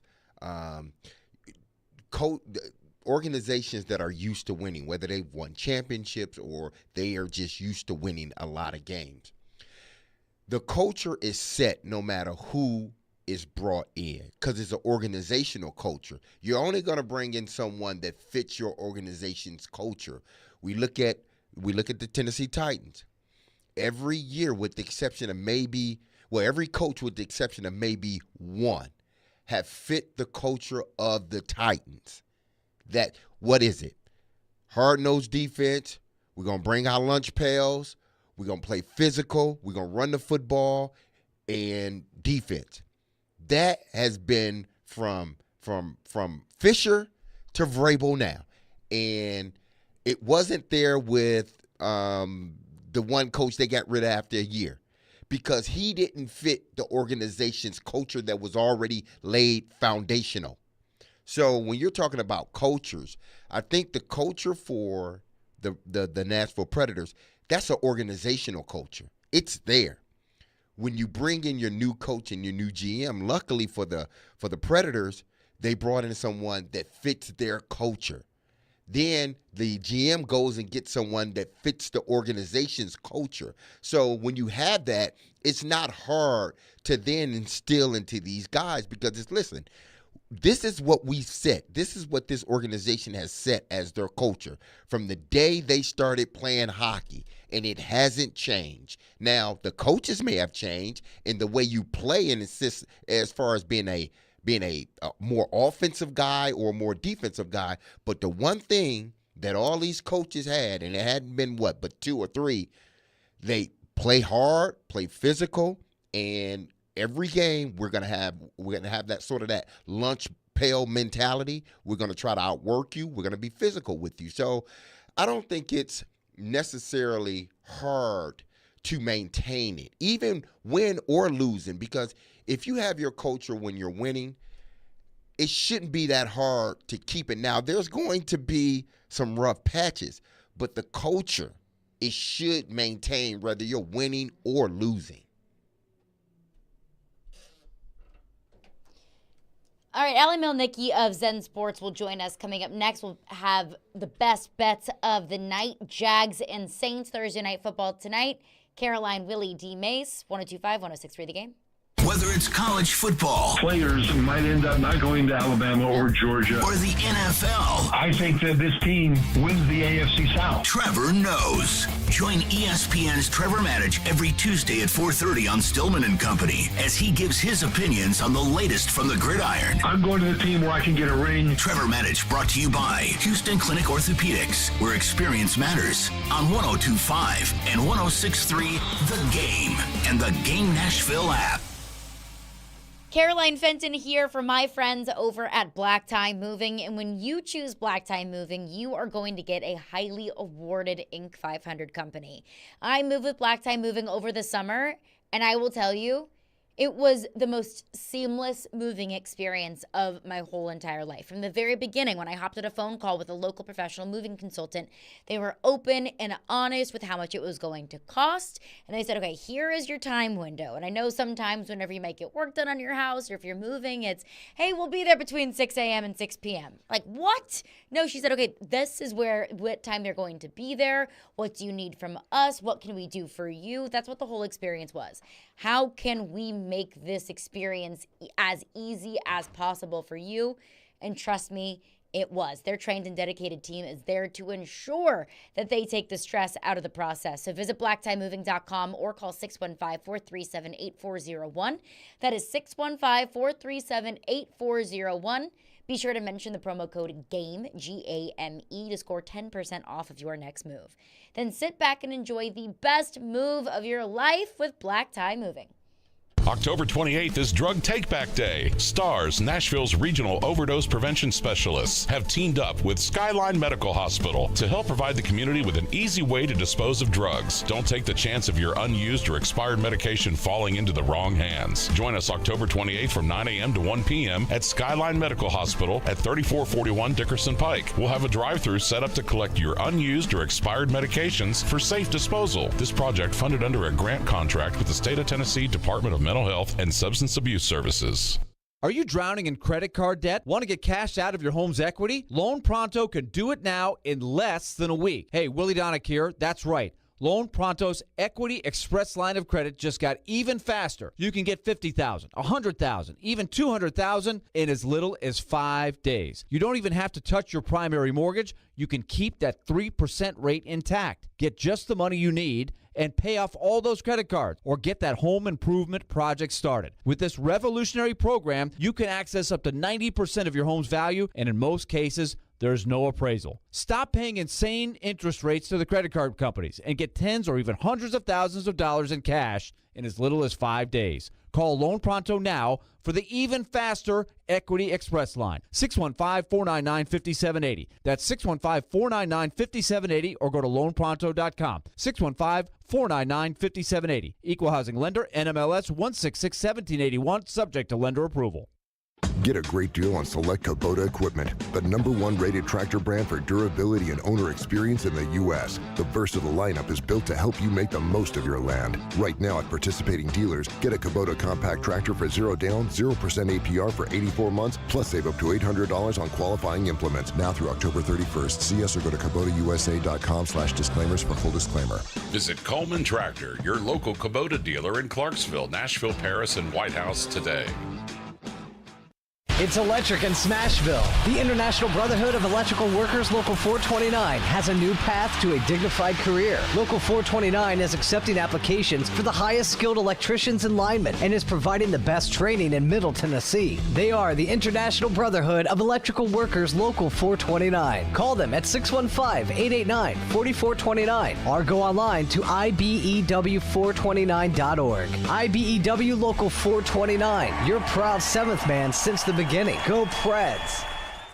I'm Chase McCabe with your PBR Minute. The Nashville Stampede and the Professional Bull Riders Team Series head to Las Vegas this weekend for the team's championships. And it will be Nashville Stampede as the 7 seed taking on the Oklahoma Freedom, the 4 seed. Head coach Justin McBride gave his thoughts on the Freedom. You know, they're a pretty scrappy group. They've got some guys that will surprise people. They're a group, I think, that gets overlooked at times because they've had a lot of shaking and moving going on in their lineup all season long. But there's some guys that can ride some bulls on that lineup. The main thing for us is to not really be concerned with Oklahoma. It's to be concerned with the bulls that we've got under each guy. That's all we can control. We can't control what Oklahoma does. All we can control is what we do on each bull that we have. And that's where our focus needs to be. That's the PBR Team's Championship in Las Vegas this weekend, October 20th through the 22nd. Wendy's new breakfast 2 for $3 Biggie Bundles let you create your own delicious combo. Choose from a sausage biscuit, egg and cheese biscuit, small seasoned potatoes, and a medium hot coffee. But it's obvious which combo's the best. Sausage biscuit and small seasoned potatoes. Well, maybe it's the fresh cracked egg and cheese biscuit with a medium hot coffee. Or 2 savory sausage biscuits. Whichever you pick, you can't go wrong. Choose wisely. Choose Wendy's new 2 for $3 Biggie Bundles. Limited time only. U.S. price and participation may vary. Not valid in a combo. Single item at regular price. Having some fun in the midday. Okay, that's really fun. This is Caroline, Willy, and D-Mase. It's a good source of energy because it's live. On 102.5 and 106.3 The Game and the Game Nashville app. Here at the New Orleans Saints, and joining us now for the best bets of the night is our friend Allie Melnicki of Zen Sports. Allie, appreciate you for joining us. The Saints have a top 5, top 10 defense in the NFL. The Jacksonville Jaguars are averaging 24 points a game. It feels like an unstoppable force versus an immovable object. Who do you like in this game? I'm liking the Saints tonight. Trevor Lawrence, it said he's going to play, but I don't think he's 100%. I think the Saints defense can take advantage of that. The spread's climbing up. It was at -1 in the Saints' favor this morning. It's now -2.5. So I'm leaning the Saints tonight and the under as well. Now, also this weekend, you got the Dolphins and the Eagles. This should be a high-scoring affair here. The over-under is 51.5, I believe. Are you taking the over on this one?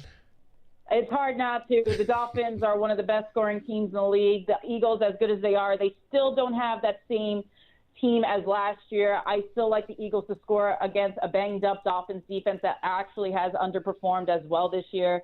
So I'm going, and I'm an under better, but I'm going with the over on this one again with the Eagles and the Dolphins. That should be a fun game. Now, Chiefs and Chargers, 5.5. Can the Chiefs cover? I'm going with the Chargers here. This is two teams that play each other closely over the past few years. You have Justin Herbert and Pat Mahomes, who I think are 2 top 3 quarterbacks in this league. I think that there's going to be a good amount of offense. I believe the over-under is floating around 48. In this case, 5.5, that's just a lot of points to give up in what I think is going to end up being a field goal game. I think the Chargers could potentially pull off the upset, but I would take the 5.5 points just to be safe. Now, Allie, the over-under in this game tonight, Jags Saints, 40.5. Fairly low, but it makes sense. You know, up in the air, Trevor Lawrence and a really good defense in New Orleans. What do you like there? Over-under 40.5 points tonight. I love the under again. I love taking the under in most Thursday night games because you're playing on a short week and you do have a banged-up quarterback in Trevor Lawrence. The Saints, as good as their defense is, they're not a big scoring unit. I think they run the ball a lot with Alvin Kamara, control time of possession, make this game go by quick. So I'm leaning under. The game I'm interested in, also the Lions and the Ravens. You got the Lions' high-scoring offense against this Ravens defense that normally is pretty good. They played a pretty good game last week against the Tennessee Titans, but the over-under is 43. Are you taking the over on this because of the high-powered Lions offense? No, I'm going to go the opposite. I'm going to go the under. The last time we see the Lions play a very elite defense was week 1 against the Chiefs, and they barely scraped by. And don't forget, the Chiefs were missing Chris Jones in that game. I think actually, and I love the Lions this year, but I think that they're going to struggle against that Ravens defense. The Ravens, they're not known to put up big numbers on the board either. I think this is going to stay under the total. And I also like the Ravens to cover. I'm a big fan of the Ravens this weekend. Allie Melnicki of Zen Sports, always appreciate you for joining us. And I respect the heck out of someone that takes the under. So my hat off to you, Allie. Thank you for joining us. We'll chat next Thursday. This game will be interesting tonight. Mm-hmm. Saints-Jags. I don't think it's going to be a pretty game. No, it's not. Short week, quarterback's hurt. We don't know if he's going to play or not. It's a game-time decision in Trevor Lawrence. If he can't play, then what do we see out of a Jacksonville offense that's been up and down? Mm-hmm. And then you're going against the Saints defense that's pretty good, but their offense has been up and down as well. Absolutely, it has. Saints fans want Dennis Allen out of there, and they want him out of there yesterday. Well, that's going to do it for us today. We will be back tomorrow at 11 a.m. Willie, good luck on the call tonight. Stillman and Company's All up right, next. thanks, guys. I'll be back with you guys tomorrow. Absolutely. Thank you, Willie. Be love and love on your people. Peace. ElectronicExpress.com. We make it happen. When you own a business, it's like another member of your family. Its success takes time. It requires money, attention, and tools to help it grow. At F&M Bank, we'll treat your business like family, building trust and responding quickly when you need us. No matter your business goals, you can reach them easier when you have a banking relationship that supports you, tools to conveniently manage your money coming in and going out, and expertise to make your business better. Bank your business at F&M Bank. myfmbank.com. Banking made easy on purpose. Member FDIC. Your chance to get that rare, hard-to-find luxury pre-owned Rolex timepiece is happening at Genesis Diamonds. Friday and Saturday, October 20th and 21st, Genesis is hosting an epic pre-owned luxury Rolex event featuring a stunning new selection of these hard-to-find watches. Hulks, Submariners, Daytonas, Pepsis, Batmans, all the hottest models that people wait years for. For this event, you can choose from 5 years financing or get a free pair of 2-carat lab-grown diamond earrings valued at $5,000. Imagine a luxury pre-owned ladies Rolex Datejust for just $199 a month, or a Sea Dweller or Submariner for just $299 a month. No waiting list, no games, just the watch you want at the great Genesis value price you deserve. Also for this event, our pre-owned Rolex buyers will be offering top dollar for your Rolex, so you can buy, sell, or trade. Come see the largest selection of luxury pre-owned Rolex watches in the state. Get the timepiece of your dreams and take advantage of our special financing Friday and Saturday, October 20th and 21st only, and only at